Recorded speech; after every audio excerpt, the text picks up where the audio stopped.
in a standard, intense office job. And what we're all doing is we are running marathons at the speed of a sprint. We're now entering an era where it's not just what you're doing, it's the quality of your thoughts, it's the quality of your decisions. And for that, we need to work in a different way. Hey guys, how you doing? Hope you're having a good week so far. My name is Dr. Rangan Chatterjee, and this is my podcast, Feel Better, Live More. Do you generally feel calm, or do you feel constantly on the go with a background level of stress?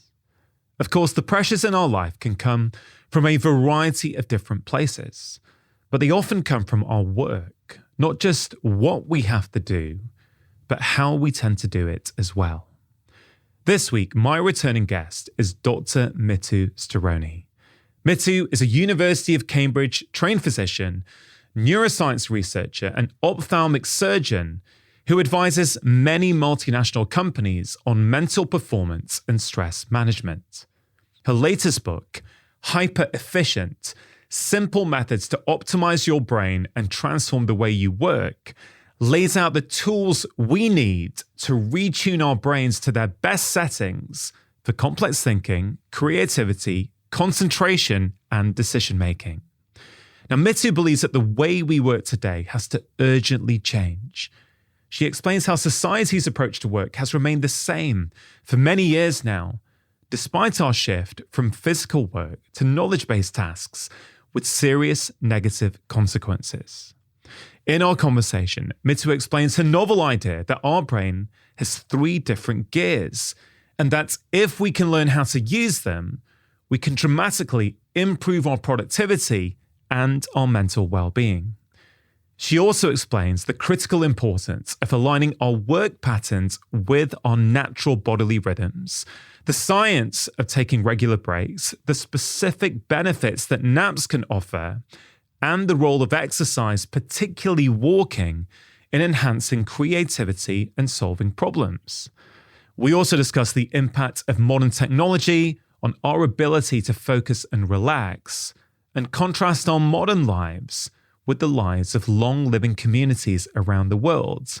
And Mittu shares what she thinks we can learn. This episode is brimming with actionable advice on how to work more effectively, protect your brain health, and find a more harmonious balance between productivity and well-being. Whether you're battling burnout, struggling with focus, or simply looking to optimize the way you live, Mittu's approach offers a roadmap to a more fulfilling and sustainable approach to life.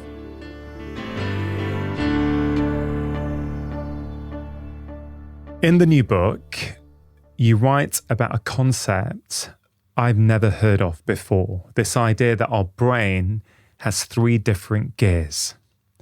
So I'd love you to explain, if you will, what are those 3 gears and why is it so important that we know about them? Right. So to do this, we have to take a little step back. So what got me writing the book was, in the immediate context, the idea that we are constantly trying to prevent going down from zero. So we're trying to prevent burnout, we're trying to prevent stress in day-to-day life, in the way we work. And I first thought about, well, how about, rather than looking at it from preventing people from going from 0 to -10, why not look at it in terms of how do you go from 0 to 100?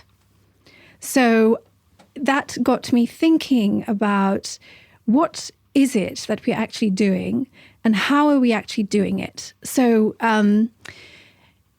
about 100 years ago, we had a very big change in the world of work, where after the Industrial Revolution, we saw the introduction of assembly lines and a very, really explosive era of mass production, which really focused on productivity and on the number of items, on quantity rather than quality of production.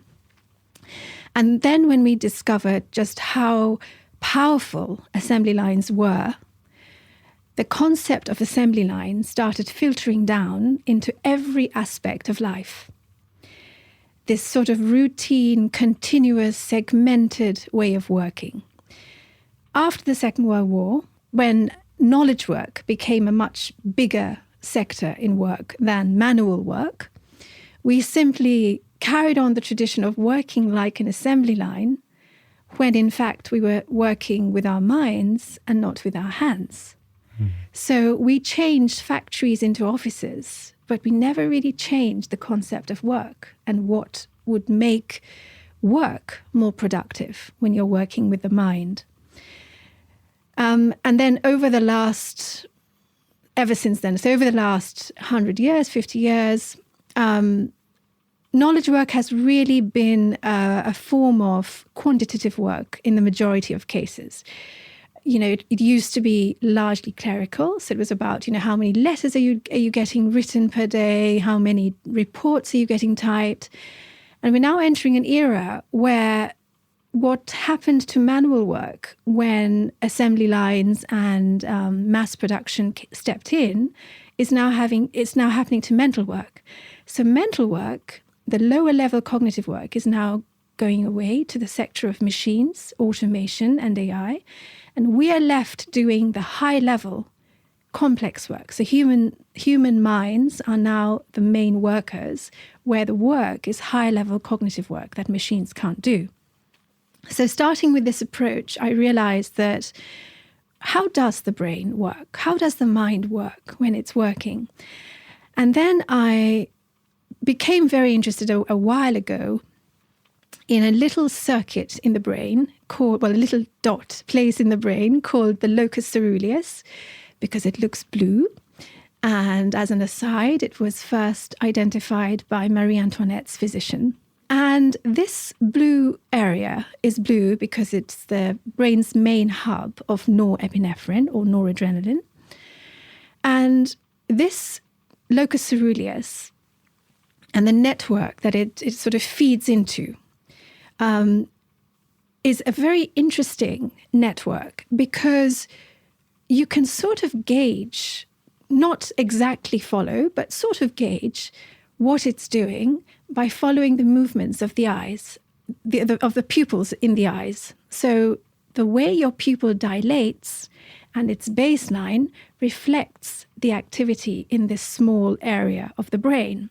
Why is that relevant to all of this? Well, a couple of years ago, there was a very interesting study where they attempted to link a person's ability to solve puzzles, well, basically their intelligence, to the size of their pupils.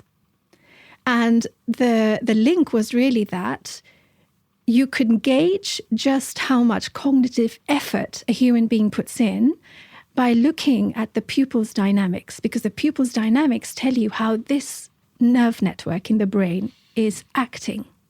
In other words, this nerve network is absolutely central to cognitive work. Wow. And so how do we bring all these things together? So about in the 1950s or 60s, there was quite a lot of interest in the idea of a concept called physiological arousal, which we still use now, but there was a lot of research into it then, where they found that how wired you are and how alert you are can actually filter down into different aspects of your behavior. It can filter down into the way your muscles react. It can filter down into the way you focus, into the way you concentrate. We all know about the Yerkes-Dodson curve, the upside down U curve, where there's a sweet spot of tension where we perform the best. And there were other studies alongside that looked at how there is a sweet spot of this physiological wiredness where we feel happy. And if you now look into research of this particular area in the brain, you find that it actually has a very interesting pattern of firing. And here we come into the 3 gears. So this is a very long-winded approach. So if you look at this network in the brain, which we can say is absolutely central to mental work, it has a very interesting way of firing. that we, for the sake of your audience, specifically in the context of mental work, we can use a metaphor to try to understand, okay, to try to imagine. And in this metaphor that I use in the book, we can imagine that the mind and the brain is working at 3 different gears while it does mental work. I call it 1, 2, and 3. I came up with the concept of the 3 gears because I very loosely relate it to the way this very special network fires. It fires in 3, very broadly, 3 ways. So we can say it fires in a very low constant way, which is low tonic. We can say it fires in a very high constant way. And then it fires in a middle way where it fires in bursts. And so in neurospeak, we can say low tonic activity, phasic activity, and high tonic activity. But if you're not doing neurospeak, it's really 3 different ways in which this network fires. And this middle zone of firing, which I call gear 2, when it fires in this way, you get a perfect level of norepinephrine in the brain that brings your prefrontal cortex alive, that makes your prefrontal cortex fully engaged, which means this is the sweet spot for mental work. Now, why is this really important? It's important because at the moment, we are still all living and working as if we are still following an assembly line of Fordian times. We live and work continuously. We work 9 to 7 or whatever, 10 to 8 work days, which are pretty continuous, even with a lunch break. We work in the same way. We sit in front of a computer. And we know that the brain gets very tired after doing intense mental work for a very short length of time. So as soon as your brain gets tired, it falls out of this sweet spot of gear 2. In other words, the way we are working is putting us in a state of gear 1 or gear 3 all the time, when in fact, in this era of the knowledge age, we should all be in this middle zone of working. And in my book, I try to explore how to get there. Yeah, thank you for that really thorough explanation of the backstory and how you came up with those 3 gears. I must say, I read a lot of books, Smithu, each week for this podcast, but your new one, Hyper Efficient, Optimize Your Brain to Transform the Way You Work, it's very, very original. I've never heard of this 3-gear concept before, and I think it's really, really useful. So let me summarize some of the things I've heard from you so far. Okay, there's this idea that actually early on in the 20th century, or maybe even before that, we essentially worked like machines, right? Things were made to be most efficient to create the most amount of cars in a factory. The way much of humanity works today is different. It's not physical labor, it's mental labor. But we're still, in many companies, in most companies, we're still working in a way that is suitable for machines, but not for humans. So I would add in there, so far we have worked to produce many tangible things. So many hair dryers, many refrigerators. Then when we started knowledge work in the post-Second World War time, we were also doing quantitative work largely. Even when we were doing mental work, sitting down in offices, what we were doing emphasized quantity. Quantity decided the bottom line. So the number of reports we were able to type out, number of letters, all of that was a measure of productivity. In this new phase, work is all about quality. Because machines are doing all the hard work that are low level, that are quantitative, so the machines can now write emails, they can now write basic articles, they can now formulate, even make basic judgments. The human mind now in the workplace has to do the hard things that machines can't do.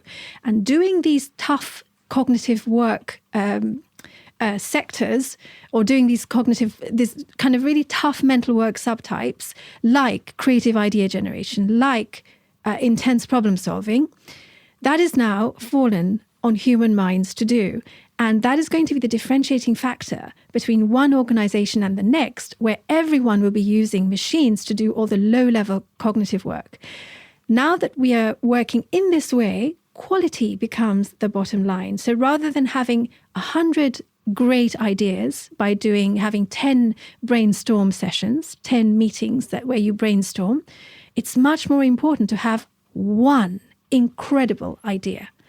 Having one idea, one software solution that is truly authentic, truly original, can completely change your company, change the whole landscape.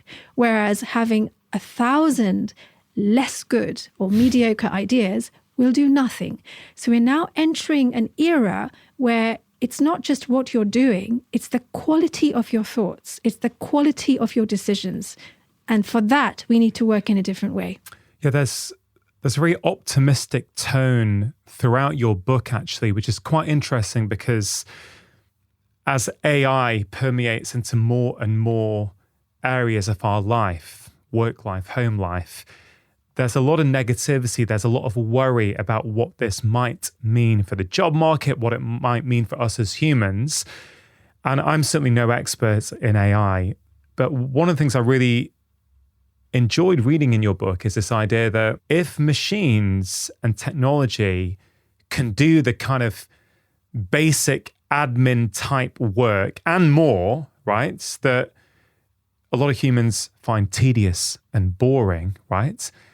In some ways, that's a good thing if it means that humans can get back to doing what humans do best, generating ideas, coming up with new concepts, being incredibly creative. It's something I think a lot about as a parent, actually. You know, my kids are currently 14 and 11. And like many parents, I think,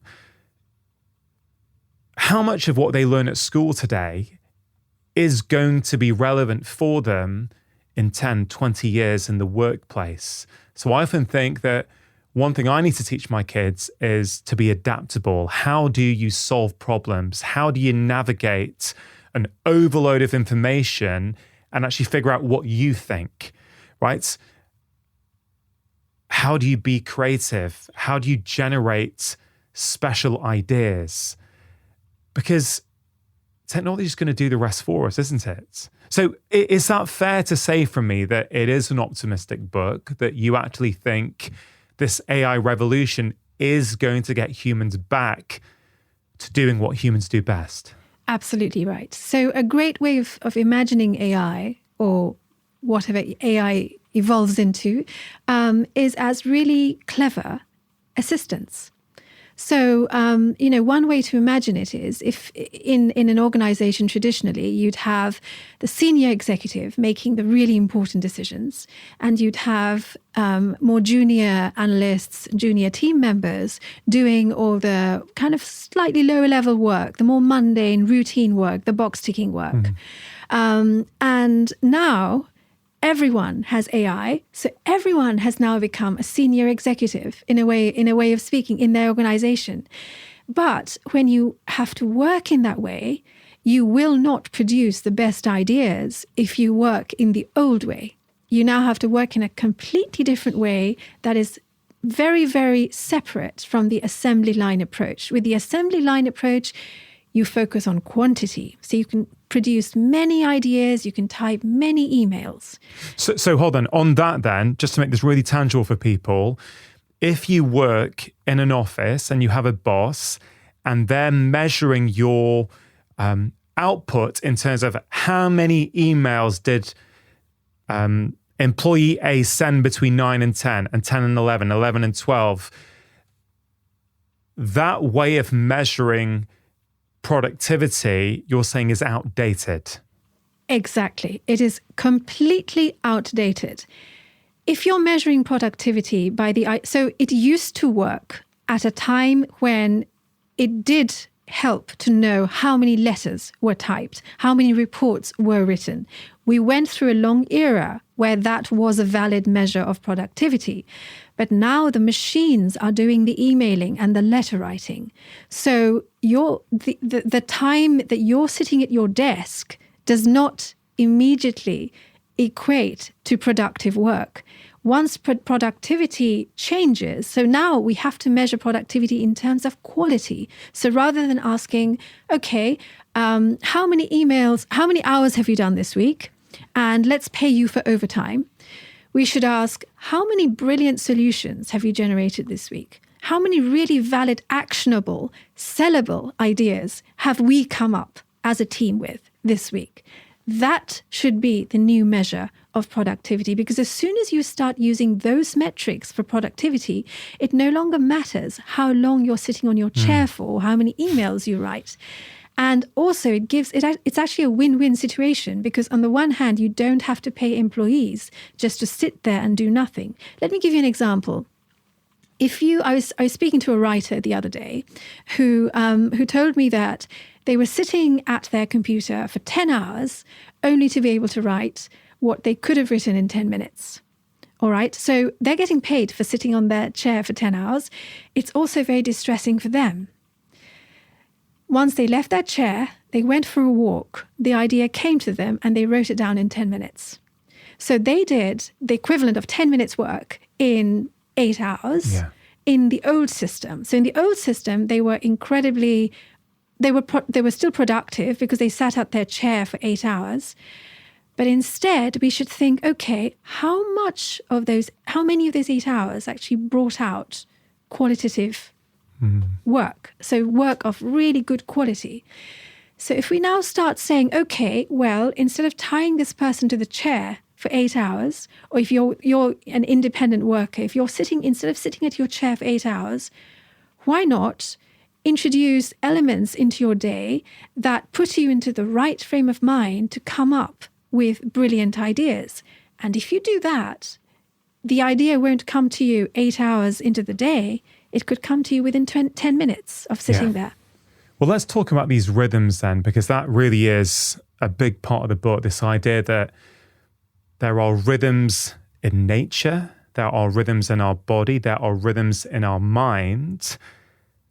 But unfortunately, many of us are being asked to work in ways that are in complete misalignment with those natural rhythms. Correct. So this actually, again, if we go back a little bit into this, we go back a little bit further than a little bit. So our hunter-gatherer ancestors, as we know from studies on current hunter-gatherer populations, by and large, there were of course exceptions, but by and large, when they sprinted, they didn't daydream. This is why we cannot sprint while we daydream. All right. So their mind matched their body. When they were sitting down to rest, they also rested with their mind. When the Industrial Revolution happened, we sort of decapitated ourselves in the sense that we forced our heads to sleep while the body worked on conveyor belts, which became assembly lines. We then had the knowledge work revolution, post-Second World War, when we flipped this. We forced the body to sleep while the brain worked. The problem is that the body is connected to the brain, which is not really a problem, but it's a fact. We've ignored this fact. It's a problem when we divorce the two from each other. It's a real problem, and we have completely forgotten that we exist as a single entity. And this is why now we're discovering with studies that actually, for instance, stretching muscles of the body also relaxes your mind. We're also discovering that in order to get into a really peak focus condition, doing a couple of 3-minute sprints before you sit down to work can help you get there if you're feeling a little bit groggy. So we're now using the body to get the mind to where we want it to be, because we are relearning a lesson that we have lived with for many, many years before we decided to go against it. So that's the basis of my observation. And now if you take that and you really look largely at the body and the brain and the world as a whole, we know that the most of your listeners will know from your great shows in the past that there's something known as a circadian rhythm, where your body's physiology, even the dynamics of your gut bacteria, mirror the 24-hour rhythm of day and night.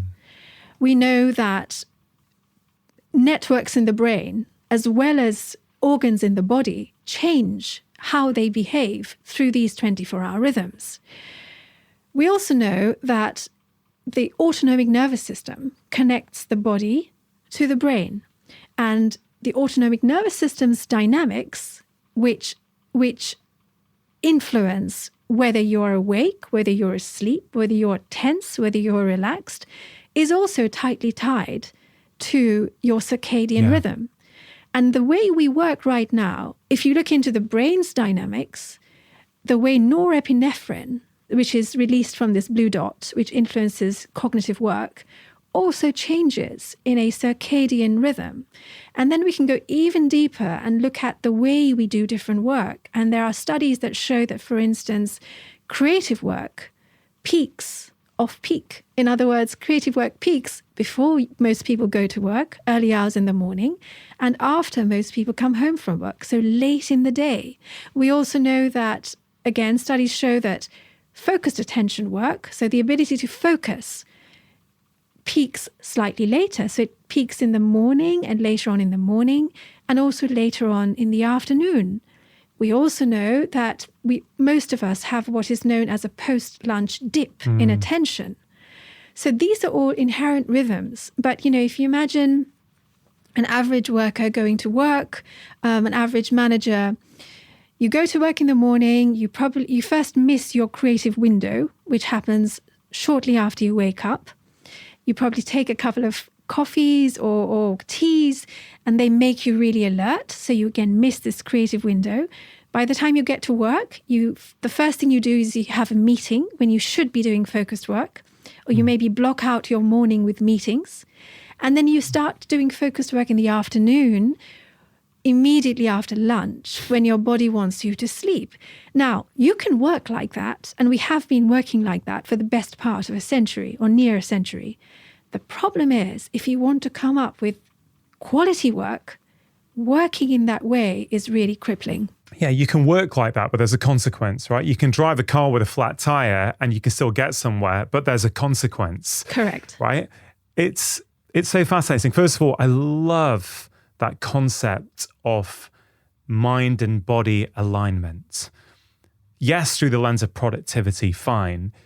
But if you just take a big picture view as to what do we want as a human being experiencing life, we want our mind and body to be in harmony, right? It's going to help our health, our happiness, our subjective feelings. Everything's going to be better when that's in alignment. And I think we all know, or many of us have been in jobs in the past, or maybe people are listening now currently, where, it's so tedious that your mind can be a million miles away on Facebook, on Instagram, or doing whatever, but you're still getting your job done, right? Because sometimes it is that tedious and you can automate it and do it, but your mind be somewhere else. Because I really think a lot about this through the lens of health, happiness, productivity, but also a lot of our addictive behaviors. I honestly feel more and more as I think about why do so many people struggle to cut back on sugar or cut back on scrolling or cut back on drinking alcohol despite knowing the consequence. I think a lot of the time it's because our mind and bodies are not in alignment. So to plug that gap, we take whatever our drug of choice is to try and sew up that gap, basically. Does that make sense to you? Absolutely does. Absolutely does. I'm going to bring in another angle into this, which I think it will be interesting to your listeners.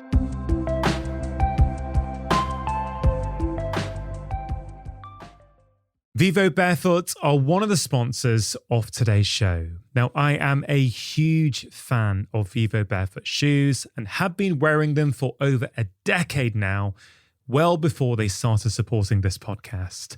I've also been recommending them to patients for years because I've seen so many benefits. I've seen improvements in back pain, hip pain, knee pain, foot pain, and even things like plantar fasciitis. And contrary to what you might initially think, most people find Vivos really, really comfortable. And I have to say, especially at this time of year, as the temperature is starting to drop, Their winter boots are absolutely fantastic, and I myself am really enjoying wearing their brand new Gobi Warmlined winter boots. Now, as well as adults, I think they are a fantastic option for children. And I really hope that in the future, more and more children start wearing barefoot shoes like Vivos, as I think this can prevent many downstream problems in the body later on in life. And remember, whether for your children or yourself, if you've never tried Vivos before, it's completely risk-free to do so, as they offer a 100-day trial for new customers. So if you're not happy, you just send them back for a full refund. If you go to vivobarefoot.com/livemore, they are giving 20% off as a one-time code to all of my podcast listeners. Terms and conditions do apply. To get your 20% off code, all you have to do is go to vivobarefoot.com/livemore. This episode is sponsored by Thriver, the app that helps you listen to your blood and get personalized guidance on how to optimize your health and fitness. Now, I think regular blood tests can be a really valuable tool that can help tell us which lifestyle changes are working and where we might need to make changes. And Thriver is the perfect tool to help us do that because they make it really simple. You just take a blood test at home, which is really easy, send it off, and then you get all of your results in a matter of days in an easy-to-understand app. And all of your results come with personalized, actionable lifestyle advice from doctors. You can then test again in a few months' time and learn what's working well and where you might need to make some changes. For example, your average blood sugar, known as your HbA1c, I think is a really important marker that gives you information on the state of your metabolic health. And I personally like to check it every 3 to 6 months to make sure it's staying in its optimal range. The Thriver app is what I use to help me do this, and it offers many different options. You can do general, non-specific blood testing, or get more focused on things like hormonal health, heart health, sports performance, and nutrient levels. For listeners of my show, Thriver are offering an exclusive offer of 20% off your first Thriver cycle when you enter the promo code LIVEMORE at checkout. Just visit thriver.co to get started today. That's thriva.co. Thriver, listen to your blood.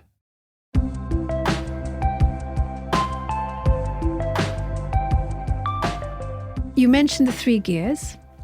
So our brains, and this is another central theme in the book, as human beings, we like to get into that kind of middle zone of mental state, which I call gear 2.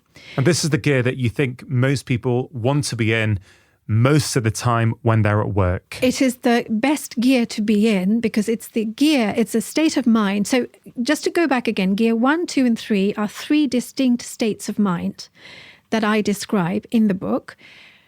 It's a metaphor, and I've based the metaphor on what we just discussed earlier.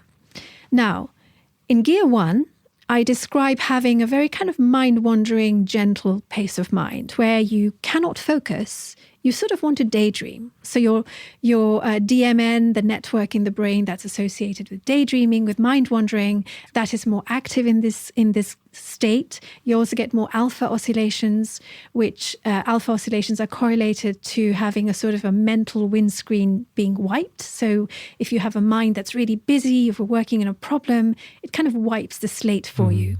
So this is gear 1. Gear 2 is the mental state you want to be in when you want to work because it allows you to focus. And gear 3 is a very sort of distracted, hyper-aroused state where you're just reacting, you are doing things fast, but you cannot think and analyze. And one way to imagine this is if you imagine how you feel when you're working during a typical day. So you can kind of feel when your mind feels a little bit slow, when you just cannot bring your focus to what you're doing. That is what I describe as gear 1, and it sort of feels like a slow speed. Then you can think of how you feel if you're suddenly told, like, I will have soon, you have a train to catch in the next 15 minutes. then suddenly you start reacting. Your mind starts racing. That is what I call a gear 3. And in between those two states, it's middle zone, which I refer to as gear 2. And in this middle zone, you can focus. You can also kind of play with your attention a little bit. So you can focus, you can still be kind of in a state of gentle focus. You can be in a state of sort of slightly highly alert, more kind of aroused focus, where you're trying to brainstorm ideas and so on. But this middle zone, where you can focus, is actually a very pleasant state for us to be in. And I'll tell you why I'm bringing this up now from what you just described.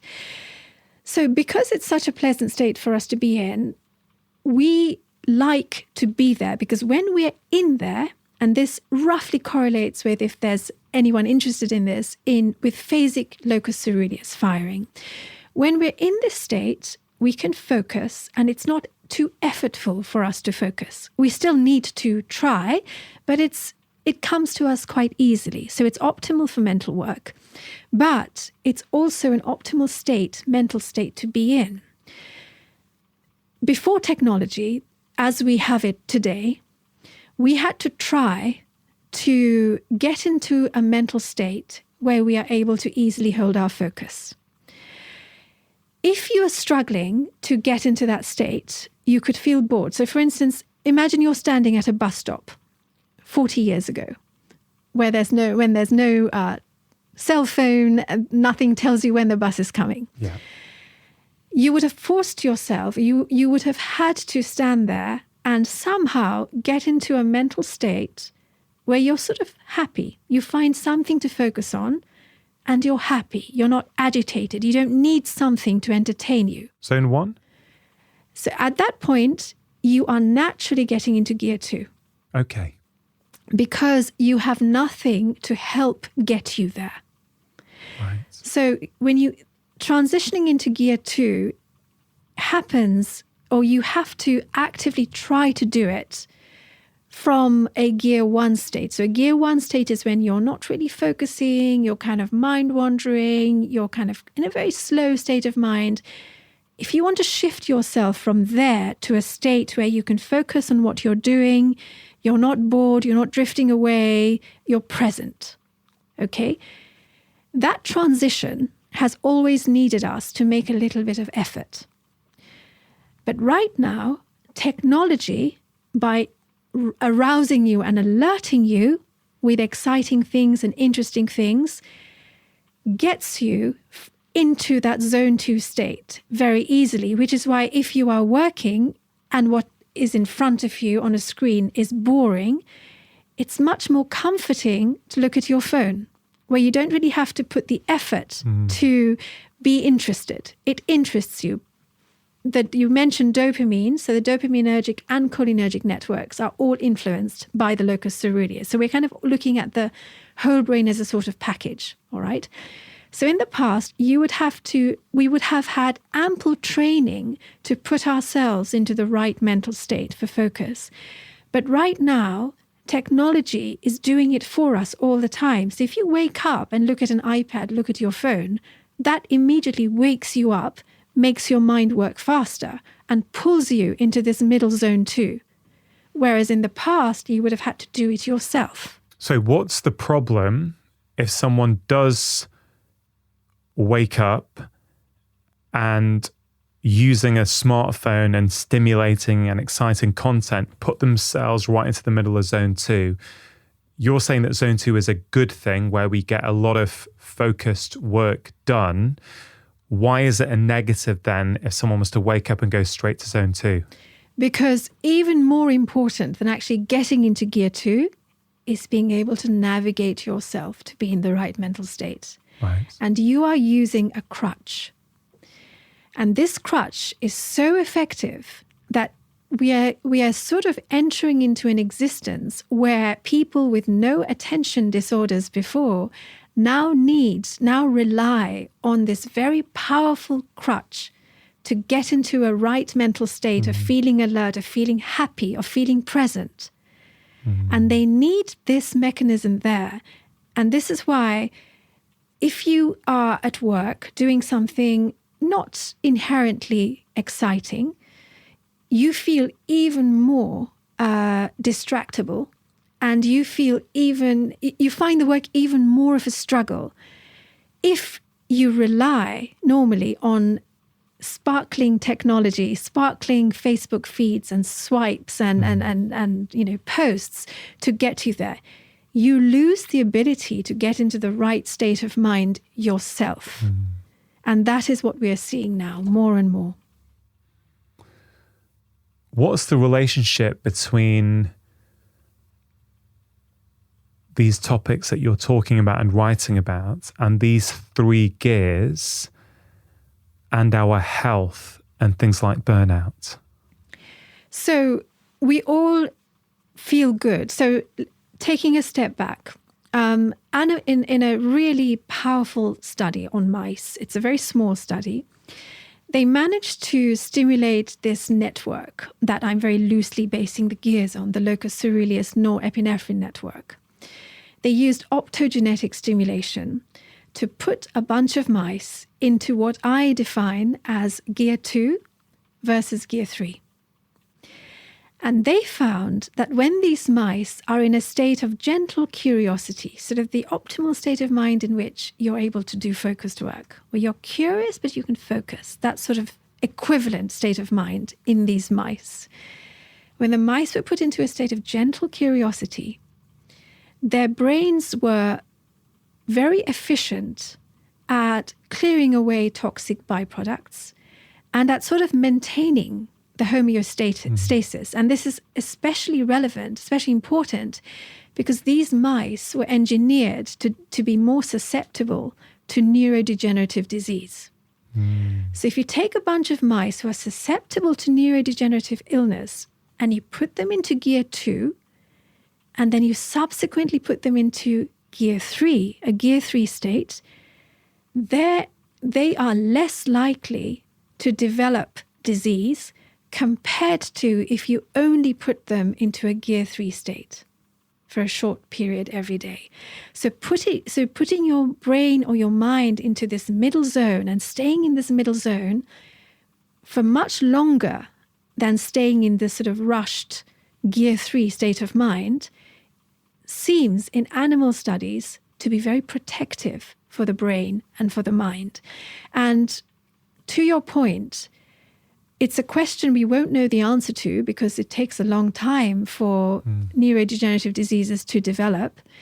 But could it be possible that the way in which we are working in this assembly line state, ignoring circadian rhythms, working with a very heavy mental load, all of this is putting us into a gear 3 state because our minds are having to work harder and faster to get through the material. And staying in a gear 3 state for prolonged periods of time without ever entering this sort of gently curious state of mind in these mice clearly amplified their risk of disease in the future. So could it be contributing to chronic stress and burnout? And really, actually it is, we know that. But also, could that be putting us at risk of developing some kind of disease, neurodegenerative illnesses in the future? This is all speculative. I want to just underscore that. But that's what animal research makes you think about. It also makes me think about the concept of being tired and wired, which you write about at length in Hyper-Efficient. Because it seems to me that this would be quite a modern concept to be, this idea that you can be tired, your body can be tired, but your mind still be hyperactive. So you're lying in bed, you can't sleep even though you want to. I wonder how often that exists in traditional hunter-gatherer communities, where I imagine body and mind are in much more alignment. So when body is active, mind is active, and at night when body is tired, mind is also kind of relaxed and ready to switch off. Absolutely. And this is why there is data that going on a very long walk, so moving your body at a slow pace for a long period of time, helps your brain wind down. So you sort of have to bring the two into alignment for the two to relax together. But also, to your point, this wide state is a very interesting state to be in, because you might think, and just for your listeners, what does this feel like? Well, it feels like if you've had a very long day and you're still at work and you still haven't finished what you're supposed to do, you keep taking coffee, you just force yourself to carry on, all right? Even though you're really tired, you haven't slept, you're really tired, but that coffee just makes your eyes wide open. So you can just quickly, type or write emails or just come up with any idea and so on. But what this wide state is actually doing is it's creating a sort of dissociation in your cognitive performance. So you can perform low-level cognitive work faster and or at the same speed as earlier on in the day. So firing off a few emails, getting back to a few sort of absolutely low grade, not too stimulating tasks. Exactly. Stimulating, but low grade, where you don't have to think. So you just have to kind of act, all right? But if in that state you're asked to solve your son's differential equation, or you have to make a really important, difficult decision, you just can't think. You can't play chess in that state. So there's actually a dissociation. And the neural underpinnings of this is to do with norepinephrine, which is released by your locus coeruleus, this network that I'm talking about. And what this ultimately results in is many people who suffer from insomnia actually get into this state late into the night. And one of the ways to get into this state is by pushing yourself during the day, working despite tiredness, where you've kind of pressed the pedal so hard that your gear is almost stuck in gear 3. So your body is tired, but you've really pushed the pedal so hard that your mind is just not clocking back. Yeah. And that's what stops you from falling asleep. This idea that our bodies have a rhythm, nature has a rhythm, but modern life, certainly in urbanized settings, means that often without even realizing it, we're overriding these rhythms, we're flattening these rhythms, and it has a consequence. And I often wonder, I often like to sort of take a big picture view on society, see, well, what is going on? If I was an alien coming in, what would this society look like? And two things come to mind. One is, if you think about so much of our work now is mind work, it's mental work, right? So many of us are in front of a screen, right?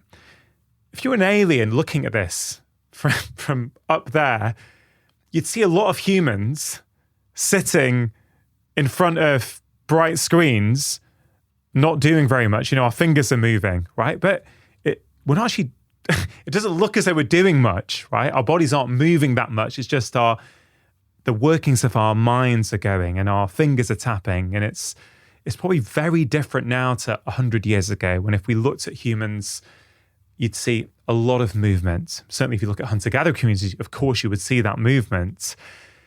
But I also think about this explosion in coffee shops, right? Now, I love a coffee as much as the next person. But I do feel that this epidemic of cafes and coffee shops in airports, stations, villages, towns, I think, what does that say about the way that we are living? I think it says something very, very powerful that often we don't want to acknowledge. If we're living lives that require us to get powered up by caffeine every day and wound down by alcohol every night, that says something quite worrying about the state of society, I think. It's a legal upper and downer. Yeah.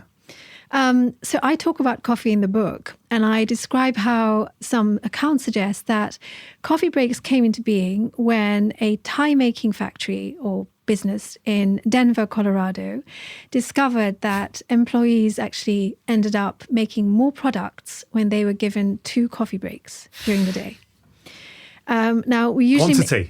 Quantity. I was just gonna say, right? Over quality. We make ties with our hands, not with our minds, with our brains. So coffee is very intricately woven into the story of the Industrial Revolution. And that, some writers, some historians suggest coffee was the backbone to the massive boom of mass production. When we switched to knowledge work, we carried on this old rhythm of working continuously and producing continuously. We equated work with quantity. Back then, in the 1950s and 60s, it was number of reports, number of letters, and so on.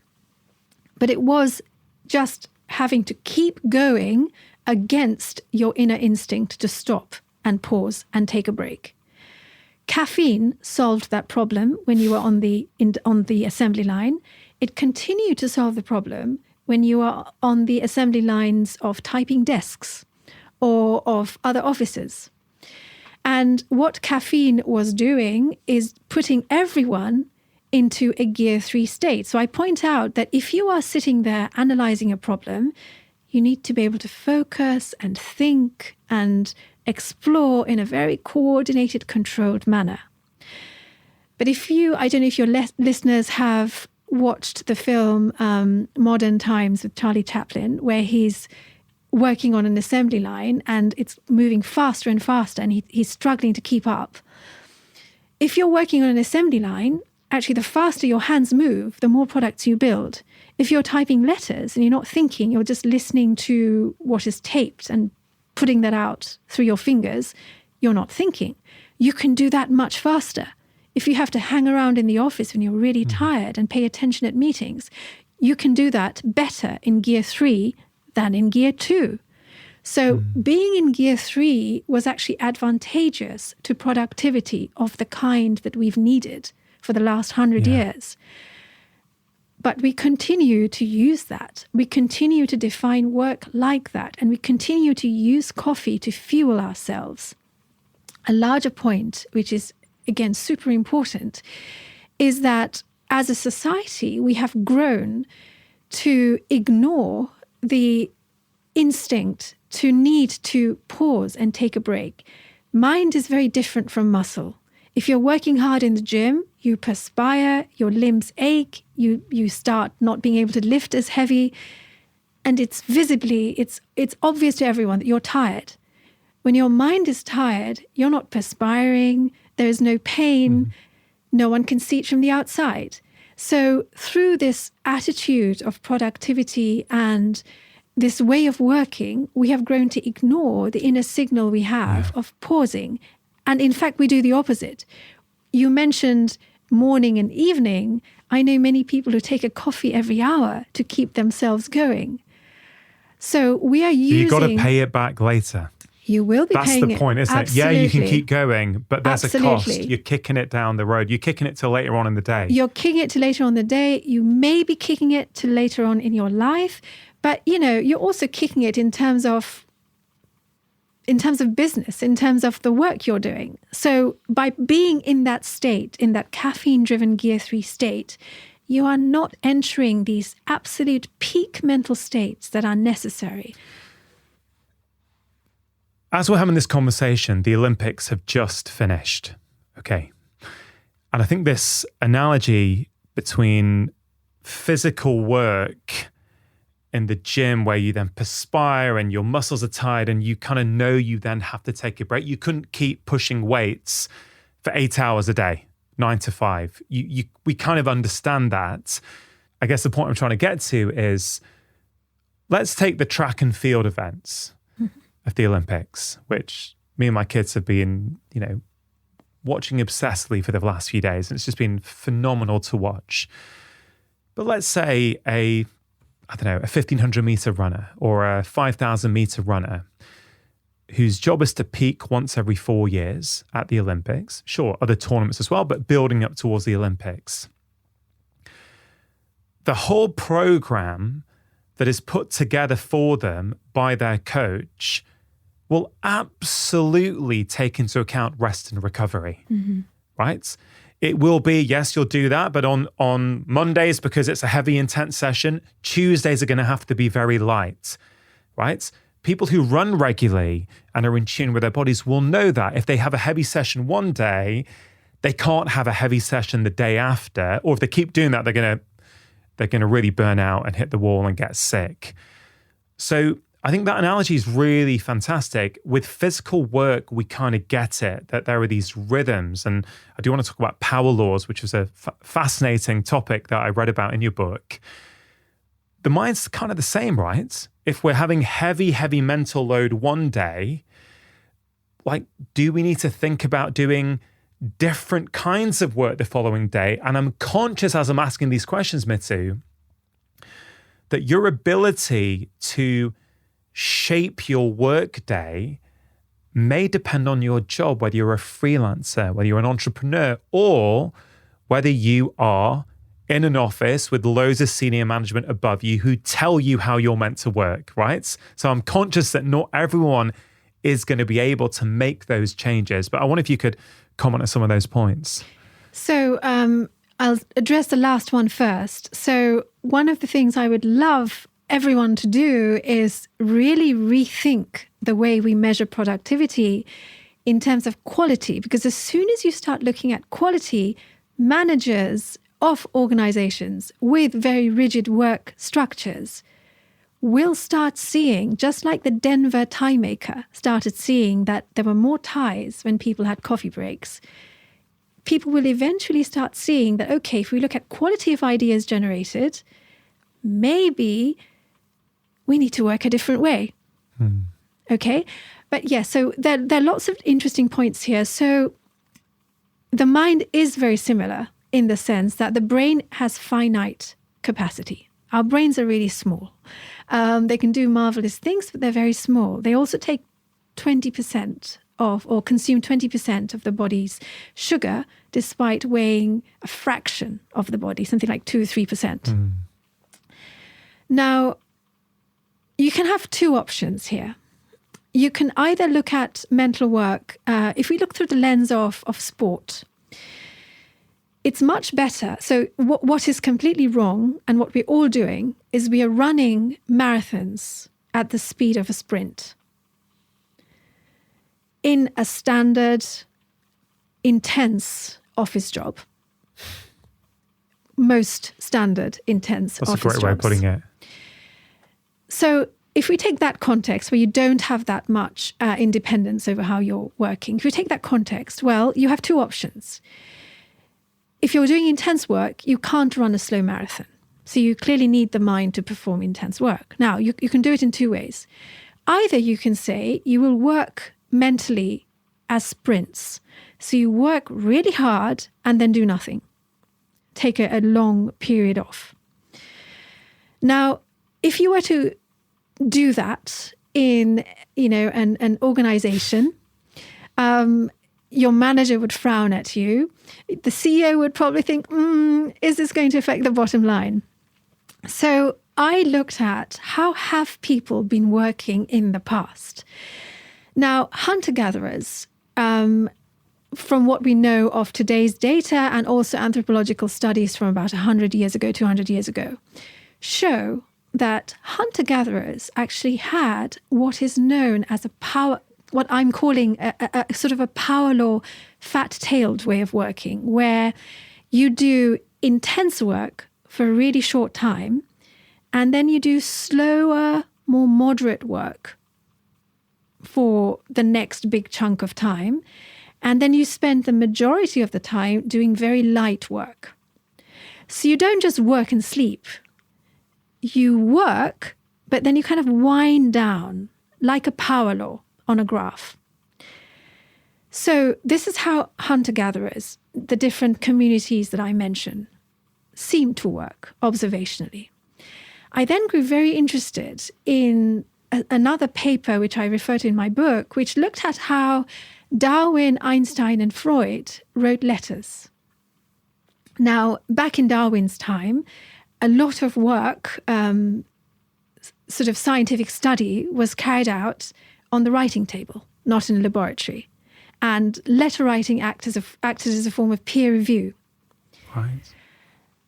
And a group of researchers looked at how do these three individuals write, or how did they write their letters? Did they reply to letters as they came in which case there would be no pattern to it, or they would be kind of serially, or did they write in a certain way? And they found out that these three incredible intellectuals of our time, of human history, seemed to write letters in a pattern that resembled a power law, which suggested they wrote really difficult replies rarely, or they replied to difficult letters infrequently, easier letters more of the time, and the easiest for the most period of time. And so putting this together, rather than say sprint, so if you're working in an office, rather than say, okay, manager, I'm going to work from 9 to 10 and then go to the beach for the rest of the day, your manager isn't going to be very happy. So what I suggest in the book is to use these two principles and create a power law rhythm of working where you work, if you're doing focused work, you work in 90-minute sessions, 90 to 100-minute sessions, and you structure those sessions so you do the toughest work, the most mentally intense work for about 20% of the time. If it's super intense, about 5%. And then you keep working, but you lower the intensity of your work down so that you always tackle really intense mental work in the first sort of 10 to 20 minutes of your work session. And this links in with another thing, which is that there is data to show that doing more than 4 hours of really intense mental work in a day carries on to the next day. So the effects of it, the fatigue, the kind of the kind of deficit in capacity actually carries over to the next day, even if you're sleeping. So doing work, intense mental work or knowledge work in a power law rhythm is the most apt way to work for a knowledge worker. And just that term power law, where does it come from?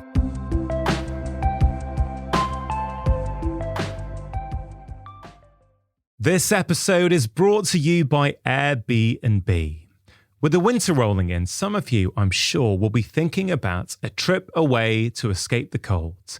And for many of you, you will no doubt be looking at staying in an Airbnb. In fact, whenever my family and I go away, our first choice is always an Airbnb over a hotel. And we have stayed in many fantastic Airbnbs over the years in places like Greece, France, America, and Egypt. For us personally, we love the convenience and the fact that we have our own kitchen to use when we're not at home. Now, if you've ever stayed in an Airbnb and thought, I could do this, maybe my place could be an Airbnb, you're probably right. It can be as simple as starting with a spare room or even your whole place when you're next away. Whether you use the extra money to pay for some bills or for something a little more fun, your home might be worth more than you think. Find out how much at airbnb.co.uk/host. Just taking a quick break to give a shout out to AG1, one of the sponsors of today's show. Now, AG1 has been in my own life for over 5 years now. It is a science-driven daily health drink with over 70 essential nutrients to support your overall health. It contains vitamin C and zinc, which helps support a healthy immune system, something that is really important, especially at this time of year. It also contains prebiotics and digestive enzymes that help support your gut health. And all this goodness comes in one convenient daily serving that makes it really easy to fit into your life. No matter how busy you feel, it's also really tasty as well. Now, the scientific team behind AG1 includes experts from a broad range of fields, including longevity, preventive medicine, genetics, and biochemistry. And I talk to them regularly and am really impressed with their commitment to making a top quality product. For listeners of my podcast, AG1 are giving a special exclusive offer. you can get a free 1-year supply of vitamin D and K2 and 5 free travel packs with your first order. These packs are perfect for keeping in your backpack, office, or car. If you want to give them a try, just go to drinkag1.com/live more.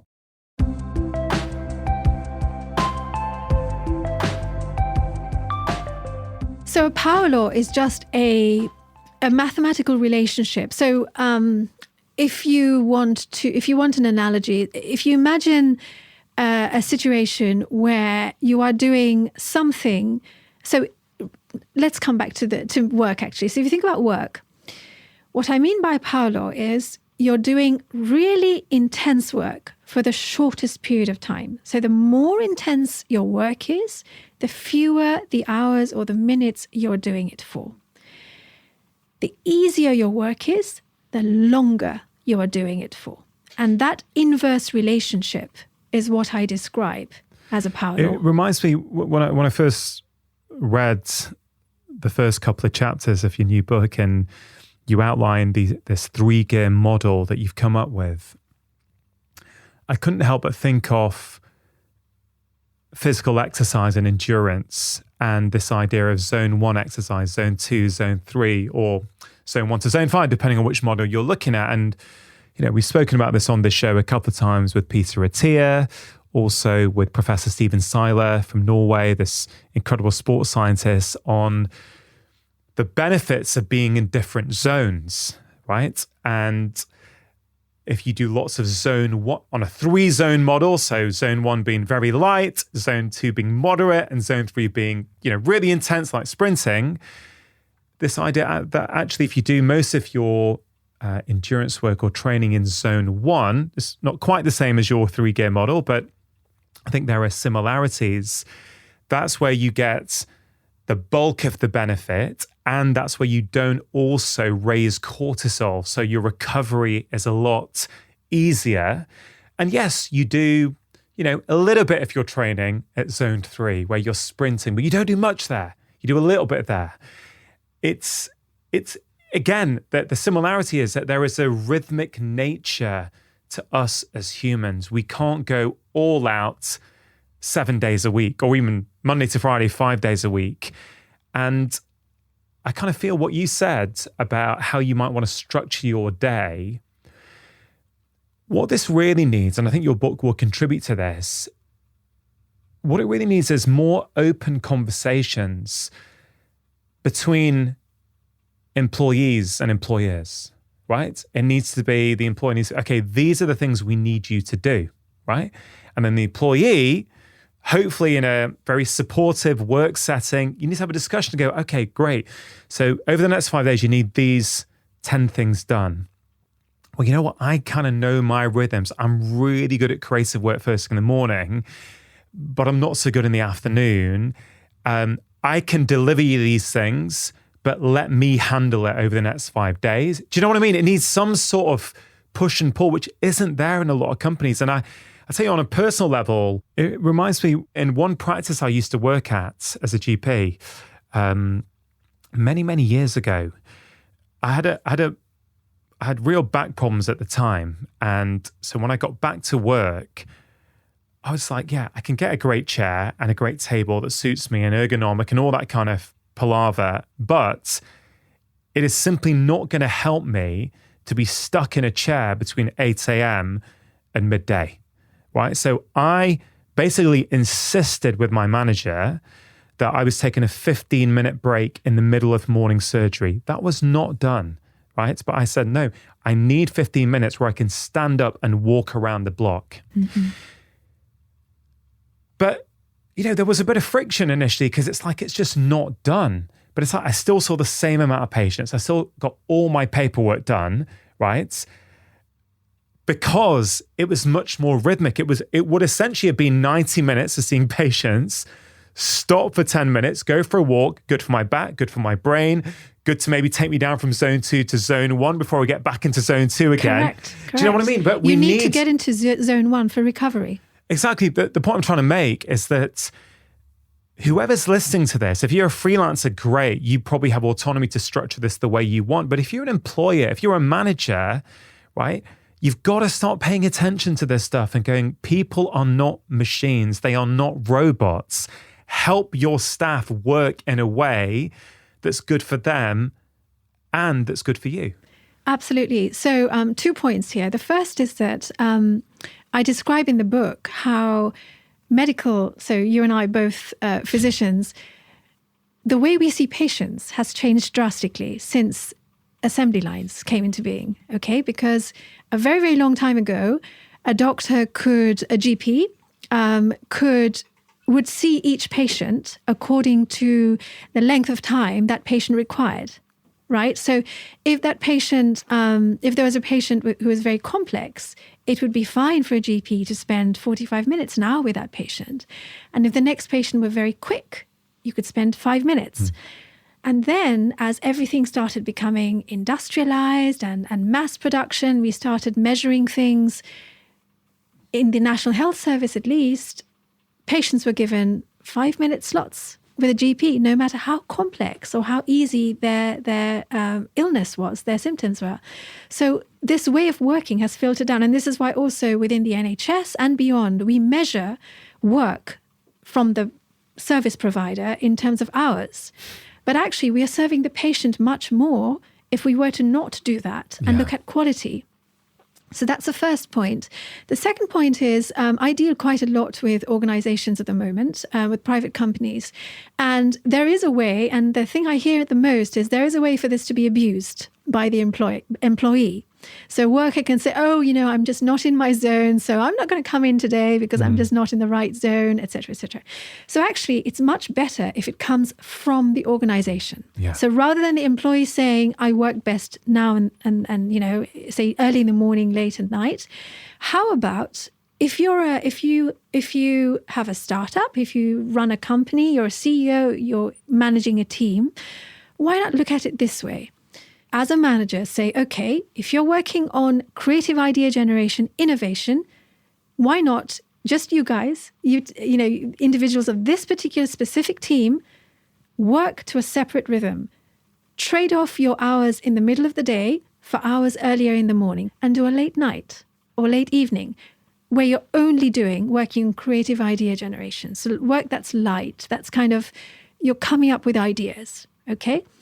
And those are the times where creativity is highest for most people. For most people. And you can, of course, tailor this a little bit. So you don't have to say really late in the evening. Again, very late in the evening, of course, you wind down. So you want to be in that kind of zone 2, zone 1 barrier. So why not do that for innovative people? So come work early in the morning and in the evening, but take your late morning and early afternoon off. Okay, you can nap, you can do what you like. But you are trading off hours. So ultimately, you're working the same number of hours to protect your CEO's requirements, but you're bifurcating your day. But even that last thing about having the same amount of hours. Yes. Even that is starting to sound a bit prehistoric now for the modern world, in the sense that if that person is being employed to generate ideas and be creative, surely the metric where you assess performances, how many creative ideas did you generate? If that was done in a killer 3-hour session on a Tuesday morning, right? You deserve the rest of the day off. Yeah, but it's so different from how companies and structures, maybe HR departments are set up to kind of monitor things, correct. right? So what I suggest is doing this in the interim, right? So saying, okay, so you're doing a trade-off. So people can't just, it's very difficult for HR, for organizations as a whole to just suddenly switch. Suddenly manage this, yeah. So why not start looking at it in terms of trade-off to begin with? Okay, so start cutting the overall hours a little bit for creative people, for people working only on innovation. And I also describe how to make an environment more creative. Do all of that. Then, when that same sub-team rotates to working on putting ideas together, planning, implementation, logistics, change the schedule again. In this case, cancel all meetings for this sub-team that are scheduled in the peak focus hours in the morning. shift all these meetings to either the post-lunch dip or late in the evening. Outside, so by protecting the hours of focused work, and give them extra leeway. So if they're working very intensely, maybe don't require them to attend meetings at all. Maybe give them that period of time as a break to gain back their cognitive resources, either through napping or through just taking a long break. So it's for the organization and manager to tailor the work specific to the work the team is doing at this moment and be very fluid and flexible. And that removes the problem, which I constantly get asked of, isn't this open to abuse by a worker? How can a manager really monitor, given all we have to go by right now are the old measures of productivity? Ultimately, I 100% argue, as I do in the book, for measuring productivity in terms of quality. Once we get there, we will no longer need to have this conversation. But until we do, a good halfway point is to have this compromise. Even this concept of it being open to abuse, if you really start to examine that, well, what is one of the most important things that you need in any workplace? It's trust, right?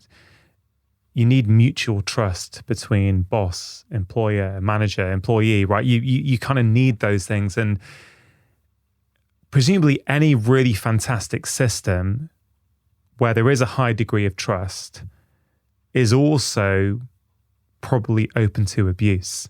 But as the ways of measuring that get better, as we change our work structures, then presumably that will come out in the wash as well, people who are abusing that.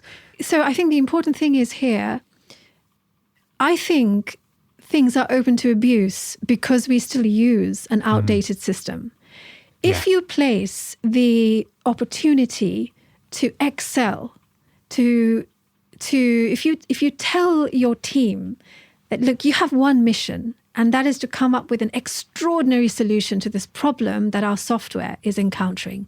Because if you do, we can launch it. And then, we will grow as a company, we will have an edge, etc. Then the onus is on the employee to, you carry that energy to want to create that idea. So there will not even be time to think about abusing the system or anything. And the other thing I'd love to bring in here is I like to think about it in terms of a puppeteer. So when a puppeteer controls a puppet, you can only move the arms and legs. So you cannot do anything to the mind of the puppet. And that is one way of looking at managing a team. So when we think about micromanagement, okay, so how much time are you spending at your desk if you're doing an office job? Or how many patients have you actually seen if you're working, in healthcare? But that is just the physical aspect. The real bottom line comes out in what is the idea you got while working in your job? What brilliant solution did you come up with? Or how many patients did you really correctly diagnose? And how many really tough patients did you manage to find? Not how many patients did you see. Exactly. Right? Which is just a simple measure of quantity. How many patients did you manage really well? Two completely different things. Exactly. And the truth is, when you're in a very time-pressured system like the NHS, and let's say in a GP practice, some people are seeing 40, 50 patients a day sometimes. Yep. You are incentivized to just get through them. Not because you don't care, but because it's your only way to manage the workload. And that is so inefficient along the line. Because people come back. You can be kind and, but if you don't properly try and get to the root cause and manage what's going on, they'll be back next week because what you gave them wasn't working and they're still struggling. But often managers are going, that doctor saw 40 patients, okay, great, we're meeting our numbers. Exactly. Right? And that is where the downfall begins, where you have complexity in the system. So AI, which is being widely tried and adopted in different branches of medicine now, can do that sort of 5-minute triaging. right? But the brain of every human GP is much more sophisticated than that. It is there to solve problems. You cannot solve a problem if you're working like an assembly line. You gave some specific examples of where you know people are being paid to generate big ideas, right? And whether you spend 5 days coming up with an idea or 1 hour, it doesn't really matter. It's the idea that moves the needle. But a lot of people still are in jobs whereby they're not being measured in that way. So let's say, I don't know, you work in a call center, right? I haven't worked in a call center, so I don't know what your metric is, but I'm assuming that one of them might be how many people did you speak to in any given day, or how many of the calls you made did you manage to upsell a product off that business? How do you think your ideas and the philosophy you put out on Hyper Efficient works in that setting, or for someone who, let's say, is working at McDonald's and their job is to serve people, fry the burgers, and keep that assembly line going, basically? So call center jobs, unfortunately, are going to be under threat with automation and AI. And service sector jobs of the sort of frontline service end are also under threat. I guess you're seeing that, like if you go to a service station and it's all the kind of order on a touch screen, isn't it? Right, exactly. And it's happening everywhere. So I was in Singapore recently. There are robotic waiters, carry your plates to and fro and take your orders. So these jobs are no longer going to be there to the same degree as they are now. So with that kind of job, unfortunately, you can be productive without having to get into the right mental states. And your body and mind can be completely disassociated. Sadly, it's not good for you, but you do perform better if you are in gear 3 for those kind of jobs, because you're not thinking. But as you say, and I think that's why your book is so important, you're writing this book, I think, yes, for work the way it is now and how it has been for 10, 20 years, but also saying, look, things are changing very, very rapidly. Your ability to be creative, your ability to generate ideas, to stay focused, to solve problems, that is going to be one of the highly prized metrics for the next 5, 10, 15, 20 years. So this is the template of how to get good at that. Exactly true. So around 30% of all work hours in the US will be automated by 2030, current work hours. So this is what I'm arguing for in this book is, as you say, not as things are now, but as things are becoming, because we need to be prepared for how they are becoming. And now, very soon, and already we're seeing in different parts of the world, if you have a whole bunch of robotic waiters, say, or robotic call center workers, humans will have a supervisory role. And I've actually touched on that also in the book quite expansively, where I describe that we are seeing a sort of a slight double-edged sword here, because on the one hand, simple jobs are being taken over by automation. But on the other hand, actually, humans are going to have to become more kind of supervisors. So rather than the doers, they have to become the overseers. So if you have a bunch of automated robots assembling things on a factory floor, you will have a human to make sure everything is being done correctly. And those jobs are incredibly boring, incredibly draining, and they require constant, sustained attention, which is incredibly hard on mental load. Now, if you have that kind of a job, then I describe some strategies with what to do to stay on your peak. Let's talk about some of the things that we can all do ourselves, right, to help us upregulate and downregulate through these gears as and when we might need to, right? So, again, just emphasize, gear 2 is what you are saying, we're going to do our best work in gear 2, right? So, and ideally you want to be able to get into gear 2 without needing super stimulating technology to get you there. let's talk about napping, right? I've got a very clear view on napping, and I think that a lot of the time the conversation around napping becomes quite black or white. I'll share mine in just a moment, but what's your perspective on napping and how that relates to these brain gears? So napping is the most rejuvenating activity you could do during a break to essentially refresh your brain's resources. So let's take a step back. When your brain is doing heavy mental work, the little cells in your brain are really like little factories. So they are using energy to do the work, and they're producing toxic byproducts. These byproducts are accumulating, and your brain's normal way of working is slowing down. Your brain becomes less efficient in the way it processes information as time drags on. So it's measured as time on task effects. Now, when you nap, so the moment you wake up in the morning, you start, from that point onwards, you start accumulating a sleep debt, okay? One of the molecules involved is adenosine, as you know. Now, the sleep debt and generally the sort of the byproducts of work, of mental work, needs active needs active regulatory mechanisms to clear away and to keep the brain functioning at its peak. So if you just forget about naps, if you just work continuously on something tough for about 3 hours nonstop, your brain, and if you look inside the brain, you will find it's processing information in a very inefficient way, sort of around, depending on how intense your work is, from around, say, 60, 90 minutes into your work. All right? Stopping at that moment, stopping the load on your brain, it in itself will help your brain recover its resources. And just taking a break can make your brain more efficient.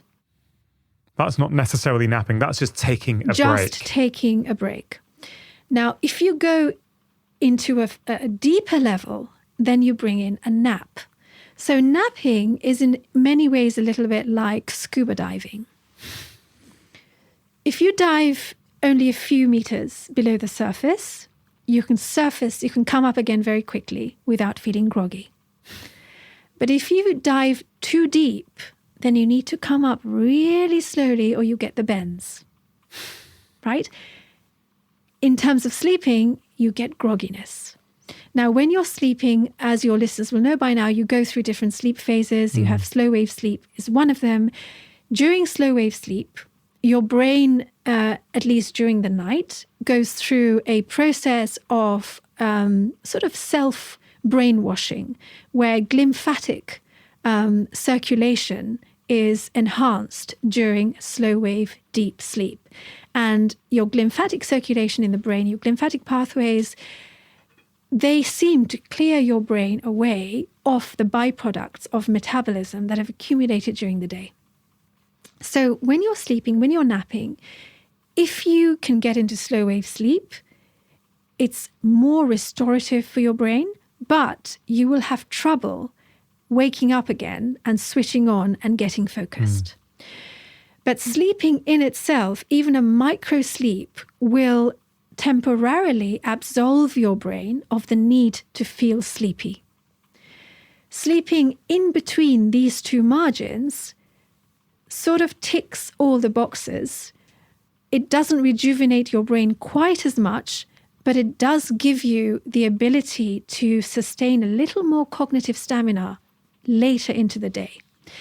Now, what must be remembered with napping is if you nap, you have to clock up enough sleep debt by the time you sleep from the moment you wake up after your nap, or you won't be able to fall asleep again.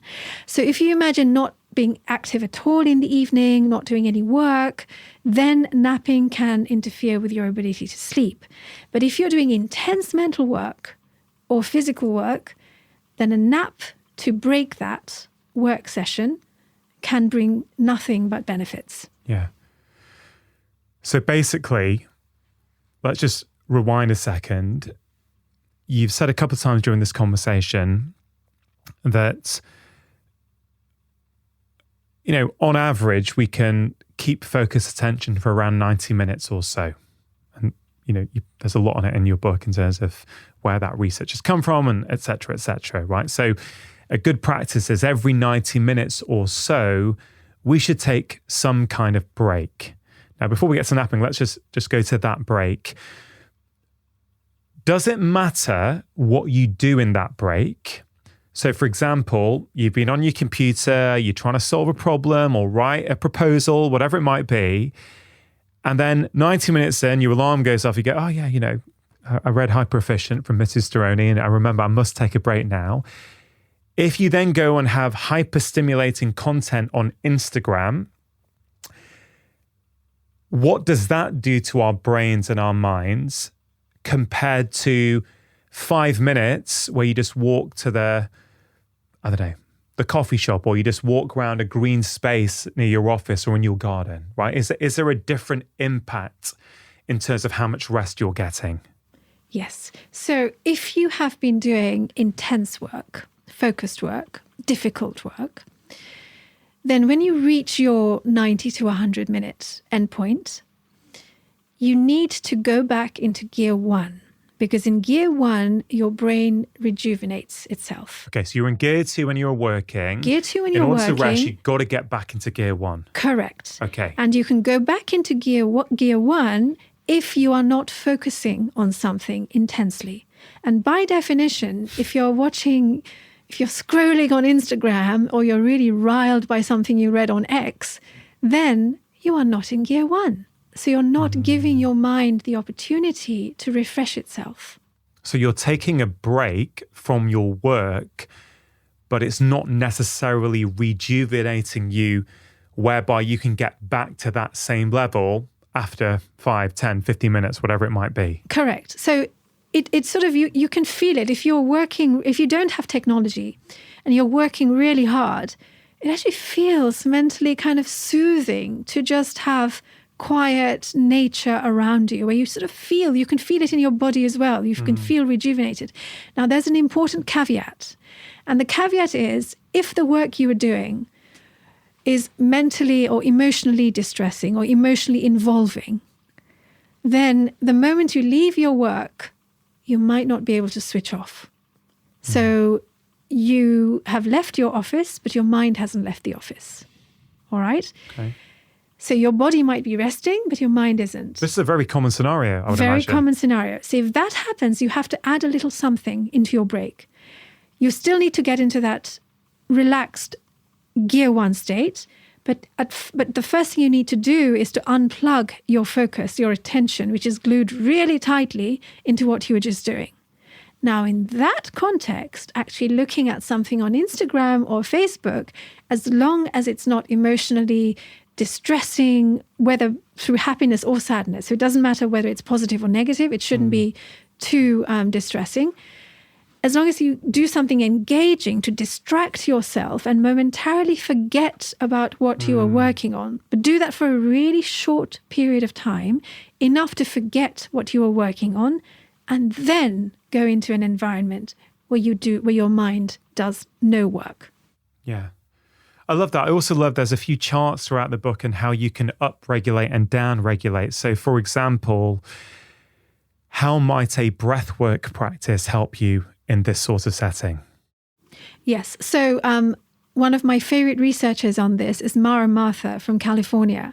And her team has shown, and I've referenced her work in the book, her team has shown how you can actually measurably increase vagal activity by breathing at a frequency of at around 5 breaths per minute. To be really specific, it's good to use HRV biofeedback. But approximately, it sort of approximates to around 5 breaths per minute, which means that if you are in a sort of wired state after a bout of intense work and you want to relax, doing a short 5, 10, 15 minute, however, depends on how much time you have, breathing exercise, breathing at that frequency will autonomically shift you to a state of relaxation. So if your mind refuses to relax, you can use your breath work to help you get there. Yeah. Again, breath work is free.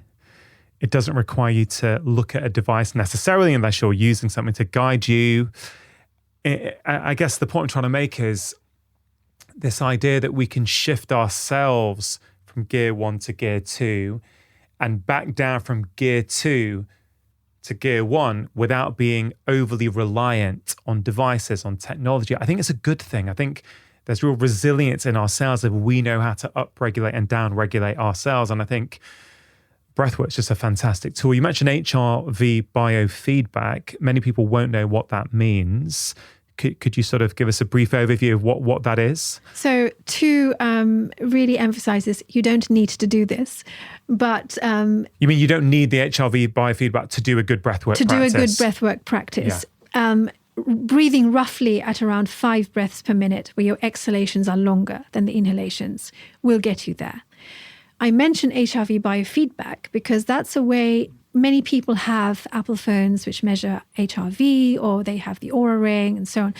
But if you have a way of measuring your heart rate variability, you can watch your heart rate variability change, or the metrics within your heart rate variability change as you breathe. And there is a certain frequency of breathing which is referred to as the resonance frequency, where if you breathe at this particular frequency, you really watch the needle move the most. And you can tell that, but if you are able to measure your HRV in real time. Yeah, okay, thank you. And then back to napping. So napping is another form of rest. Of course, many cultures around the world nap every day. But you're essentially saying, I think, napping can be very, very helpful if it doesn't disrupt your ability to sleep that night. So short naps, easy to come out of, even a 10, 15 minute, very light nap is still doing something quite profound. Yes, if you have a longer 90-minute nap, you're probably going to go into those sleep stages. It's going to be very, very restorative, but you're going to feel groggy when you come out. But it is probably going to mean that you have more impetus and cognitive ability later on into the evening. You just got to be careful. If you're doing it regularly, you've got to pay attention. Is this affecting my ability to sleep at night? But I think you're saying that if you do have that long nap, as long as you're burning up that energy by doing something, whether it be physical activity or whether it be intense cognitive work where you're trying to solve problems or whatever it might be. So you're making yourself tired. You're making yourself tired. Correct. Then you could be okay. Correct. One of my frustrations with, I think, a lot of the way health advice is given these days is often we say this is good or this is bad. And the question needs to be for who and in what context, right? Napping is probably really unhelpful if it's causing you insomnia every night. Correct. But if you have structured your day and you're able to, where you have a brief nap, let's say 20 minutes after lunch each day, and it doesn't affect your ability to sleep at night, you're able to do it in your workday, which many people can't, and you're functioning well it could be the best thing in the world, right? So I think that individualized approach to saying whether something is good or bad, I don't know, what's your perspective on this? Because I kind of feel very much these days that things are moving into this kind of sugar's either good or bad. Napping is either good or bad. It's like intermittent fasting is either good or bad. Well, no, for some people, intermittent fasting is fantastic. For other people, it's not that helpful, right? I don't know, what's your perspective on that? My perspective is there is now so much information floating around that you have to reduce everything into a binary value for people to take it away. And people like binary values. Healthcare, the brain, the body, the brain specifically is a complex system. A complex system does not involve individual single pathways that influence the entire being, the entire organism. So nuance is everything. And this is why I wrote a book for 5 years, because I find it very difficult to give people prescriptive takeaways because what applies to person A will not apply to person B. Exactly. And I make that very clear. I talk about something called gear personality as well in the book, where people have different a way of seeing it is gear sort of reactivity. So what works for one person will work very differently for another. So nuance and individual consideration has to be absolutely central.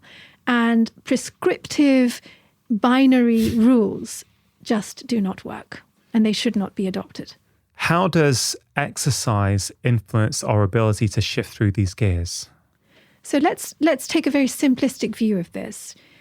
What does exercise do? It makes your body more active than your baseline currently is. So if you're sitting on a sofa and you're quite relaxed, if you move your body feels more vigorous, more alert, more physiologically aroused. So it will do the same to your mind. So if you exercise, you will raise your mental gear. Now, if you're beginning from a baseline of gear 1, then that exercise will put you into gear 2. But if you're beginning from a baseline of gear 3, you can have one of two effects. If you do very, very intense exercise, so not sprints, but prolonged high-intensity exercise, then your body is going to need your norepinephrine to keep you going, and that will keep you further in gear 3. But if you exercise in zone 1, so you do a long walk for a long period of time, then that exercise will bring you back down from gear 3 into gear 2. So it depends on what kind of exercise you're doing, but most importantly, what state of mind are you in before? And this brings me to walking. So walking is the most underappreciated cognitive tool that we have for creative idea generation, for problem solving, for a variety of things. And the reason is the following. When you're walking, you have to be alert to be able to move, to be able to be physically active. So you're forced to be in at least a sort of a low gear 2 state, gear 2, gear 1 margin, but in gear 2. Now, walking keeps you there because while you're walking, you're having to pay attention to things around you. You can't just drift off completely. So even if you're daydreaming whilst you're walking, you're still more alert than you would have been had you been on the sofa. Right. So if you're sitting down and you're feeling relaxed and you're daydreaming, you'll be very near the point where you can drift off to sleep. All right? But if you're walking, your mind can wander, but you're still alert. So it's a very peculiar state of mind where you actually achieve the daydreaming state, but there's a nuance to it, which I'll describe. But the bottom line is when you're walking, it helps keep you in or near gear 2. All right? Now, the second thing is that when you're walking, the world is moving around you, assuming you're walking not on a treadmill, but in a real situation, the park, on a road, whatever. In the real world, not the virtual world. In the real world, not the virtual world. So if you're doing that, then your attention is forced to not stick to anything because everything is constantly moving past. You can't, you have to turn your head to keep looking at that blade of grass. But more importantly, if you're working in a natural space, nothing really grabs your attention. You still have to pay attention, but not keep your attention attached. So nothing is grabbing your attention. So when it's not grabbing your attention can float. And it floats around you and it floats into your head. And it explores, problems you are working on, fragments of ideas that are floating inside your head. But you can't go down a rabbit hole in your head either, because at some point your attention has to come back out, and because you need to know where you're walking. So it keeps your mind in a very intriguing place or state where your attention is forced to wander and visit different things without becoming too involved and without getting stuck. If you were to do that, try to do that while you're sitting down, you would start drifting off and falling asleep. But if you're doing that while walking, you're alert enough to be able to focus on an idea should something suddenly come up from the depths of your mind. And at the same time, you're able to let your attention wander and look at that idea from different angles because your attention is not sticking. And this is why walking has, anecdotally been credited with generating so many ideas. And I know a couple of managing directors who just take a walk, just leave their desks and take a walk when their team runs into a problem. And after the walk, whatever the walk did, it will have moved the needle towards a solution by a certain amount. Yeah. How many writers will credit some of their breakthrough ideas to having come to them whilst on a walk? So many famous writers will say, we walk for 2 hours every day. It's what they do. It's part of their work in some ways. And I guess it speaks to one of those earlier points, which is if you're a manager, yes, encouraging your team in the middle of a working day to go for a 20-minute walk, right? Yes, they're not at their desk reading emails, but we almost need to get to a point where we see that as part of their work. That's helping them. You can actually measure this. Like I did this once. I made this ITV show on stress a few years ago, and you could actually measure how much more productive people were having taken a 20-minute lunch break where they walked in nature. They actually got so much more done than had they just stayed at their desk and pushed through, which completely speaks to, this 90-minute idea and many of the ideas you put forward in this book. But it's getting out of that mentality whereby if you're not at your desk, you're not working, which is, as you say, assembly line thinking and not modern brain-based idea generation type thinking. You said something interesting right at the start about when you're sprinting, you can't really be daydreaming. And you also mentioned how these three gears, very closely match with what your eyes are doing, right? And of course, you're an eye surgeon as well as a doctor and a neuroscientist. What your eyes are doing in these gears is incredibly fascinating for me. I have become really quite aware of the importance of what our eyes are doing over the past few years from a variety of sources. But a huge part of that has been my work with my incredible movement coach, Helen Hall, who has basically shown me with data, as well as with, her imparting a knowledge with me, that if you're running and you have a soft gaze, peripheral vision, the way your body moves, the amount your chest rotates in contrast to your pelvis, the length of your stride, these things are all different than if you've got concentric focus vision. And one thing I've been focusing on in my running, especially when I'm doing relaxed running and not fast running, is trying to keep that soft peripheral gaze. So I have experienced and seen the benefits for movement, but it's quite interesting that you're saying that actually our eyes in many ways reflect what gear our brain is in. This is fascinating. So that's very interesting. So the way I entered this avenue is by looking at the way the pupils behaved, which I did as part of my work some years ago. There was a very curious study. I forget who the author is, but it was it kind of grabbed the headlines around the world, where the headline was, the diameter of your pupils can be a measure of your intelligence, which is a completely ridiculous headline. But where it came from is that if you look at the way your pupils behave, so there are two angles to it. Okay, so let's start with the pupils. So if you look at the way your pupils behave, your pupils have a baseline diameter, which is influenced by lots of things, time of day, ambient light around you, but it's it's baseline. And your resting sort of alertness, your resting kind of wiredness.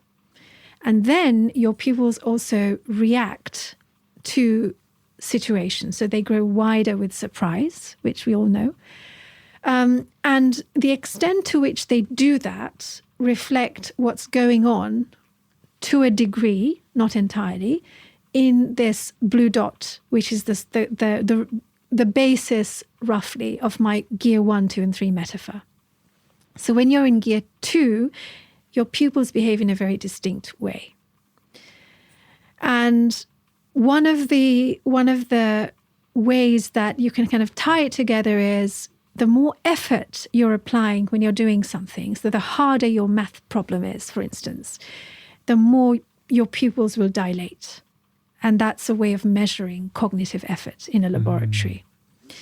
Now, in this way, you see your pupils directly reflecting what is going on inside your brain. But you can take this to a kind of a wider level and look at the eyes in general. So I describe a phenomenon in the book referred to as quiet eye, which is something that, again, it makes intuitive sense. If you imagine your hunter-gatherer ancestors, okay, if you were roaming, rambling, foraging for food, you would be casually sauntering around something, and then you'd be just casually glancing at it, not focused, but just kind of wandering over it. Your eyes would be gradually wandering over it. Think of a different scenario. Now think that your hunter ancestor is running after a prey, which is going to be your dinner this evening. You see the prey, the hunter sees the prey, the hunter keeps the prey in their focused gaze, and they run with focus, all right? And then they sprint when the prey gets lost. They sprint because they start looking everywhere, because the prey starts running away, right? So that enters into gear 3. So you see how the way you gaze at things can influence the dynamics in the body, or rather have a correlation with the dynamics in the body. And the quiet eye technique, research on the quiet eye technique suggests that you can use this to change your eye behavior to get yourself into certain mental states. Now, meditators and yogis will know that focused attention meditation puts you into a state of calm focus when you focus on a candle flame, or you focus on something in your mind with your eyes closed, a picture in your mind. That is one way of stilling your eyes to still your mind. And the quiet eye technique is an application of that, where in sport, if you are performing a sport that requires you to be very precise, then looking at the spot where you're aiming, or looking at any sport, so even in tennis, looking at sort of the small details of a tennis ball, forcing yourself to keep your gaze there, can calm your mind and draw you back into gear 2 if you were in gear 3. Yeah. Another angle to it is attention. Okay, so when you're looking at something, you're either paying attention to what is right in front of you, or your attention is sort of expansive enough for you to notice details, nuance in the edges of your vision. And there's another very interesting study carried out in Germany that has shown that if you can train yourself to look at a scene and not just look at what's in the middle of the scene, but sort of not defocusing as such, but sort of loosening your attention, so you're actually seeing the details and the peripheries of the scene, you're more likely to come up with creative, innovative ideas and ways forward. So these are 2 examples that have been shown to be effective in nudging your mind into different states. What's truly fascinating for me, and I'd love your perspective on this, is that we're saying there's a correlation between our eyes and the state of our brain, right? So one could make the case or the hypothesis that, okay, the hunter has got the prey in mind and is sprinting after it. So the eye position, the eye gaze, the pupil diameter is a consequence of what the hunter needs to do. But I kind of see a parallel between breath and eyes, right? Because we often say that the autonomic nervous system, yes, we can't really influence it consciously except through your breath, right? So you can slow your breathing down. You can prolong your exhale compared to the inhale to, promote more parasympathetic and, relaxation essentially rather than stress or sympathetic branch of the nervous system. But I think you can also do it with your eyes, can't you? It's not just the breath. So I guess my question is, are the eyes a consequence of what is going on in your brain, or can you change what your eyes are doing to influence your brain? So the answer is there is definitely a two-way conversation taking place. Like with the breath. Like with the breath. And the quiet eye so the eyes are far more complex because many other pathways and factors come into it. So for instance, one of the reasons why we may have evolved to dilate our pupils at times of stress when we're under duress is to actually get more light in and take in more data. Okay? And hence, when we're relaxed, our pupils constrict. So we have very small pupils because, again, one theory is because we take in less data. So the eyes are the scanners of the world, and the state your mind is in when you're scanning the world is reflected in the way your eyes behave, primarily through your pupils, but also generally in terms of eye behavior. So you know that when you're distracted and anxious, your eyes will dart everywhere. Whereas if you are focused, your eyes will be more still. And you'll always have saccadic movements, but there's a great paper that suggests that there is a kind of competition whenever you're trying to focus between two states, where one is the state of distraction, where your saccades are more frequent, and the other is a state of focus, where you have big saccades less frequently. So all these dynamics are taking place. Okay. Do you think that there is merit in things like, we're living in a very screen-based society these days. So many people are working at screens, on screens, right? So their focus is convergent and it's tightly focused on something which isn't very far from their eyes. Every hour, every 90 minutes, whenever you can take a break, what is the benefit of nipping outside your office or your workspace and trying to look into the distance and focusing on a tree or something? Do you know what I mean? So instead of that near focus, you're doing that long focus, and purely through the lens of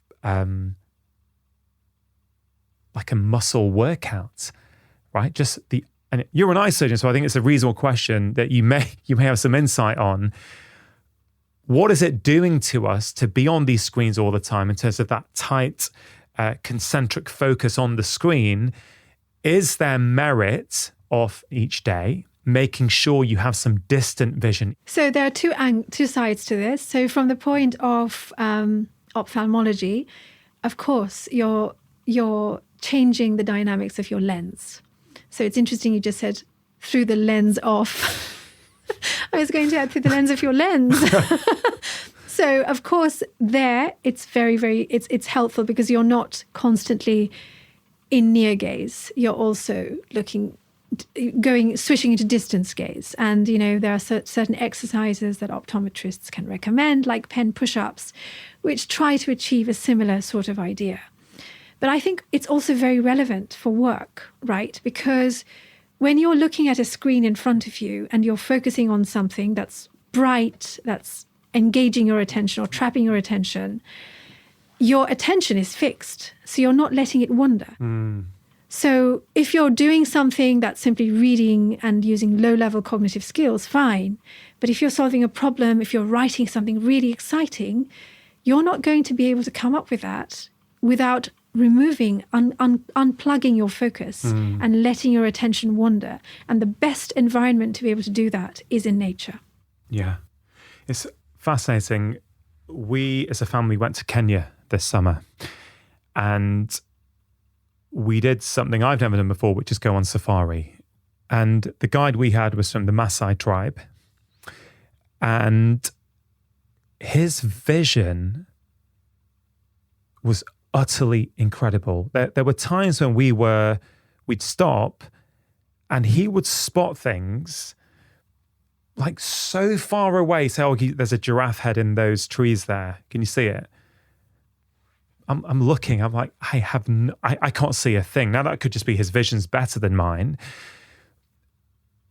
But it really made me think about, we're always responding as humans, aren't we, to our environment, right? So if you are spending your life in nature, and he's a member of a Maasai tribe, and so the way he was brought up, a nomadic tribe, sort of cow herders,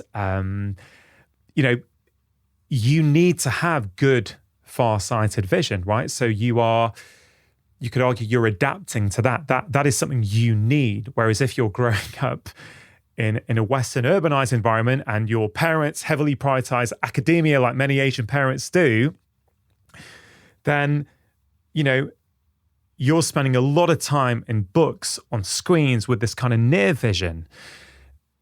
What are your thoughts on that? So it's interesting you mentioned Asia, because in Asia, there is a very high incidence of myopia from childhood, and it seems to be rising. And there is also, various studies have suggested a link between urban and rural upbringing as well. But then there are lots of confounders there. Yeah.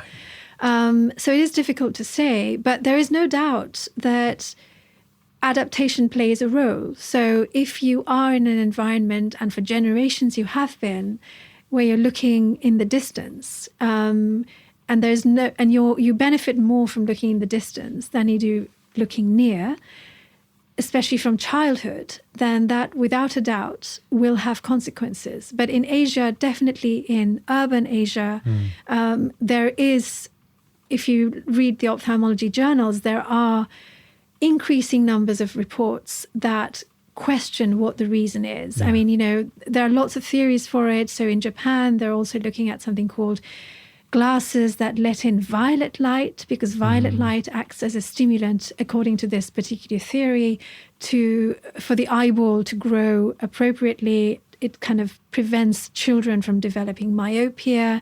So we don't know whether it's exposure to light, to indoor light specifically, whether it's a combination of that and other things. Yeah. But there's no doubt that the environment you're in is giving you the abilities, or is honing your abilities in the direction that's most convenient, most suited for the environment. Yeah, I've also read some research which is suggesting that for children, if they can spend 2 hours plus outside each day, that it dramatically reduces their incidence of myopia and needing glasses.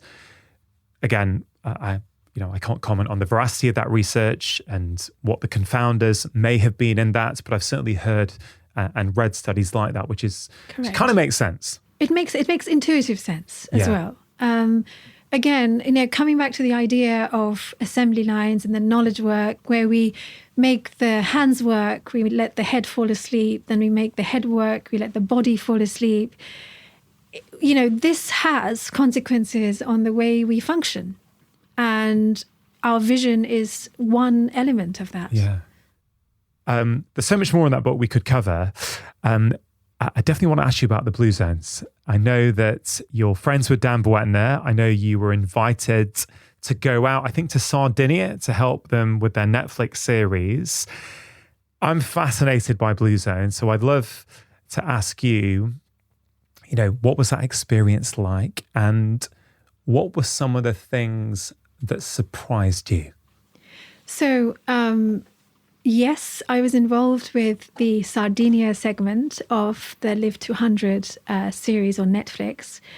It was the most fascinating experience of my life because so my part involved a little place called Seulo in Sardinia.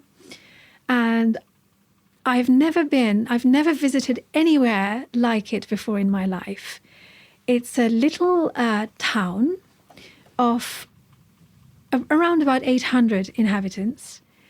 And it really is a living museum because it's very hard to get to. It's up in the mountains. It's not anywhere near where the traditional glamorous resorts of Sardinia are by the beach. It's all the way up in the mountains. And once you get there, it's the most astonishing feeling because you see all these extremely old human beings who look really happy. Their wrinkles are not the kind of wrinkles we see in urban places. They're not frown lines. Their wrinkles are smile wrinkles. And they are very deep smile wrinkles. And they're all driving, they're all living slowly, and they seem to all have a smile on them.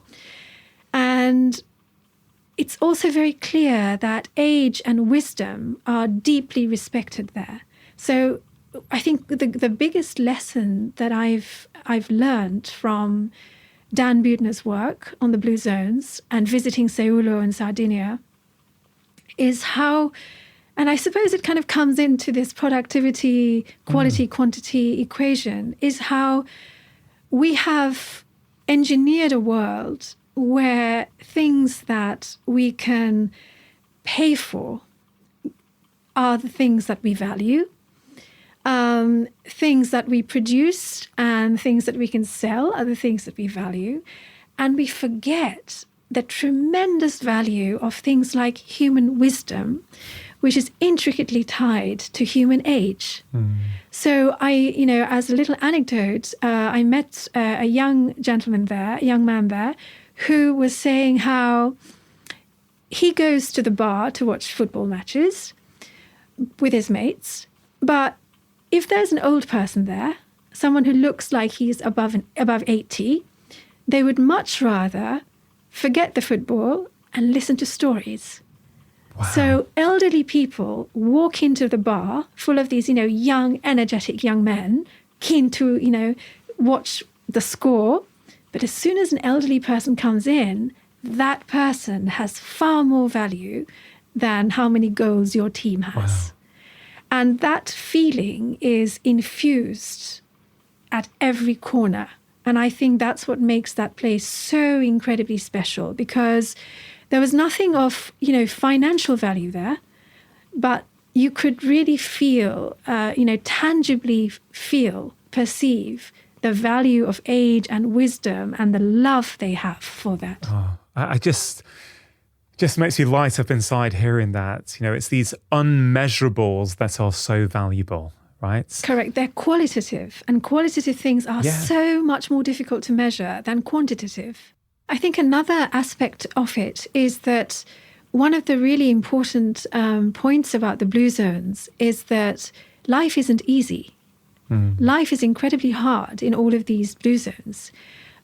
Work is a given. So, for instance, in Sardinia, as you would see on the Netflix series, goat herders, they wake up early in the morning and they do their job every day, no matter what.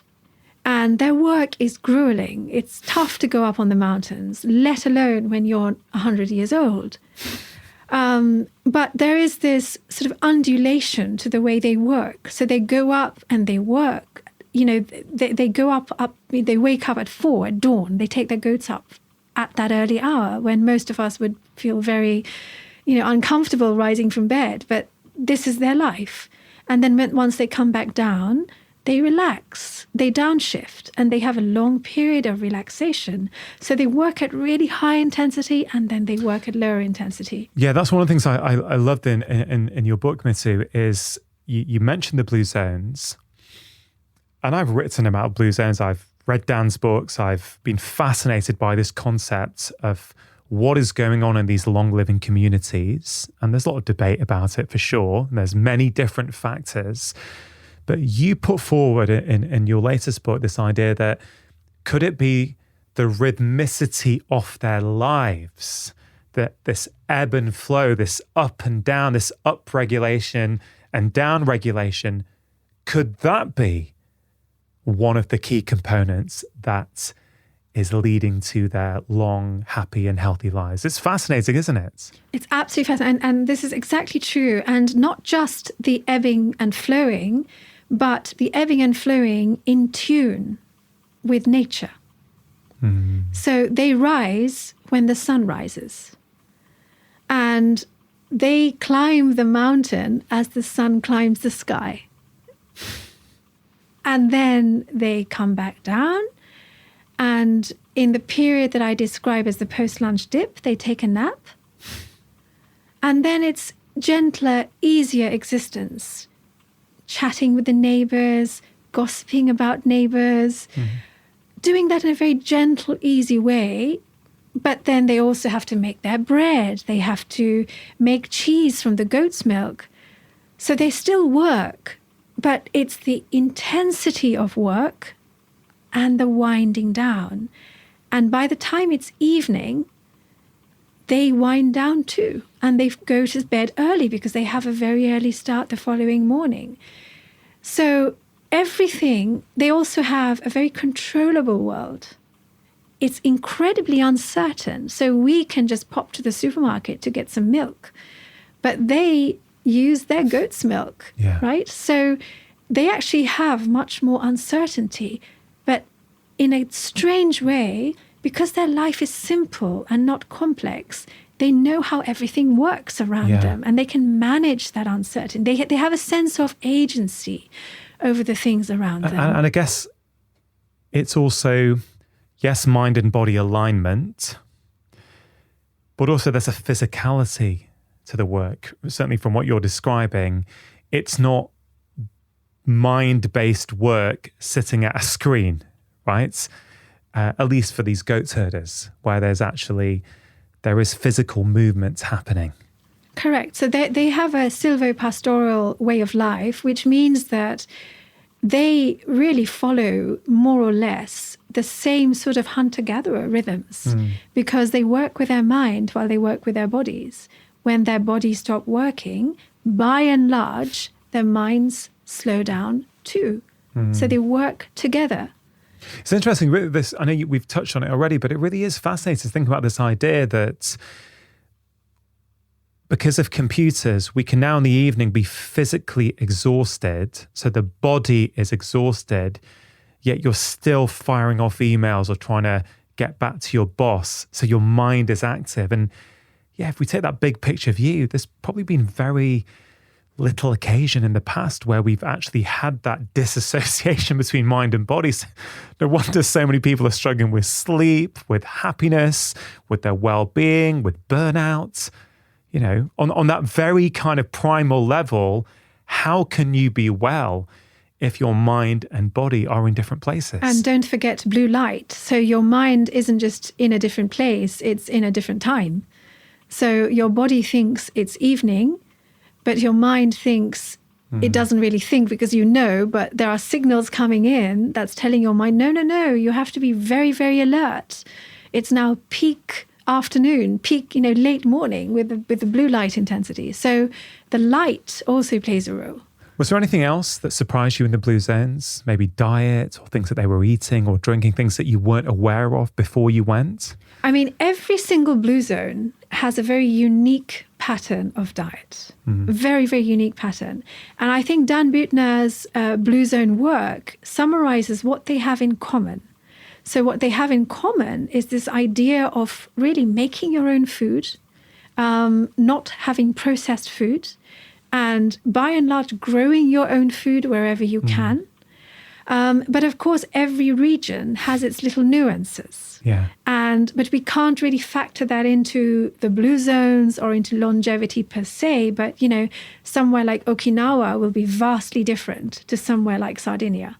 But then the way they live, the customs, the religion, the society, people in Okinawa sit on the floor, whereas people in Sardinia don't, as an example. There's goat herding and there's a lot of gardening. So there are many, many differences between the two, and it is very difficult to bring one common thread, but definitely the elements that have been identified, like in terms of diet, like not eating processed food, and also not eating to excess. So another important factor here is that because they work so hard, and by and large they eat the food that they produce in various ways, they cannot overeat. Yeah. So in Okinawa, they practice this as haratibu, but in places like Sardinia, it's an inevitable consequence of the way they live. Yeah. Absolutely fascinating. What a wonderful experience it must have been to go and see this firsthand. Mitsu, I think you've done an incredible job with both of your books. Stress Proof a few years ago when you first came on the show, I think was a wonderful book on stress. I still think a lot of the ideas in that, if not all of them, still hold true today. I think your new one, High Proficient, is wonderful as well.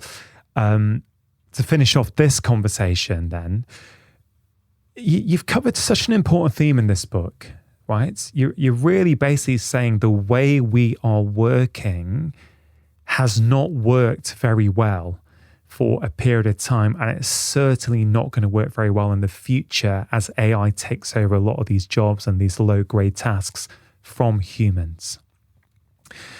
So for someone who's listening and is getting quite worried by that, going, wow, what my job may not be there in the future. And Mitch is talking about all these great ideas, but I just don't know how to implement them. I'm struggling to get through my day. What kind of advice would you give that person? So the first advice I'd say is actually the future is very bright. This is the best time to be a human mind worker, because you will have incredible assistants doing all the work that you don't like to do. So the best way to position yourself at this moment is to just take a step back and ask yourself, how flexible are you mentally? How quickly can you learn? How open are you to learning? At the same time, really focus on what are the kind of mental work genres that you're especially good at. Do you have a creative side that has been buried away somewhere? Or do you have an extraordinary ability to focus and solve problems? Are you a problem solver? Are you the problem solver of your team? So find your strengths, learn to learn. So find something to learn all the time. Find comfort in the discomfort of learning something that is completely new. And know that the future will actually be, if we play it right and we embrace technology in the right way, will actually bring us many, many more benefits and will actually help us out of this very, very abnormal way of working for the human brain that we've been forced to embrace for the last 100 years. Love it. Very, very optimistic way to finish this conversation. Mitsu, it's a fantastic book. I think it's going to help so many people. Thank you so much for coming on the show. Thank you so much for having me. Really hope you enjoyed that conversation. Do think about one thing that you can take away and apply into your own life. And also have a think about one thing from this conversation that you can teach to somebody else. Remember, when you teach someone, it not only helps them, it also helps you learn and retain the information.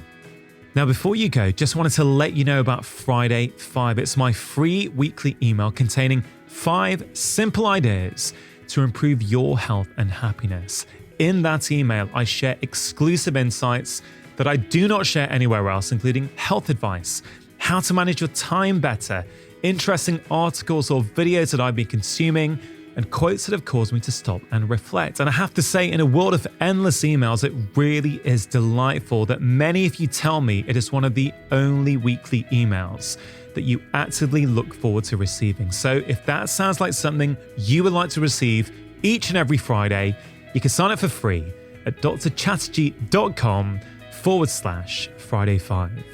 Now, if you are new to my podcast, you may be interested to know that I have written 5 books that have been bestsellers all over the world, covering all kinds of different topics, happiness, food, stress, sleep, behavior change, and movement, weight loss, and so much more. So please do take a moment to check them out. They are all available as paperbacks, ebooks, and as audiobooks, which I am narrating. If you enjoyed today's episode, it is always appreciated if you can take a moment to share the podcast with your friends and family, or leave a review on Apple Podcasts. Thank you so much for listening. Have a wonderful week. And please note that if you want to listen to this show without any adverts at all, that option is now available for a small monthly fee on Apple and on Android. All you have to do is click the link in the episode notes in your podcast app. And always remember, you are the architect of your own health. Making lifestyle change is always worth it, because when you feel better, you live more.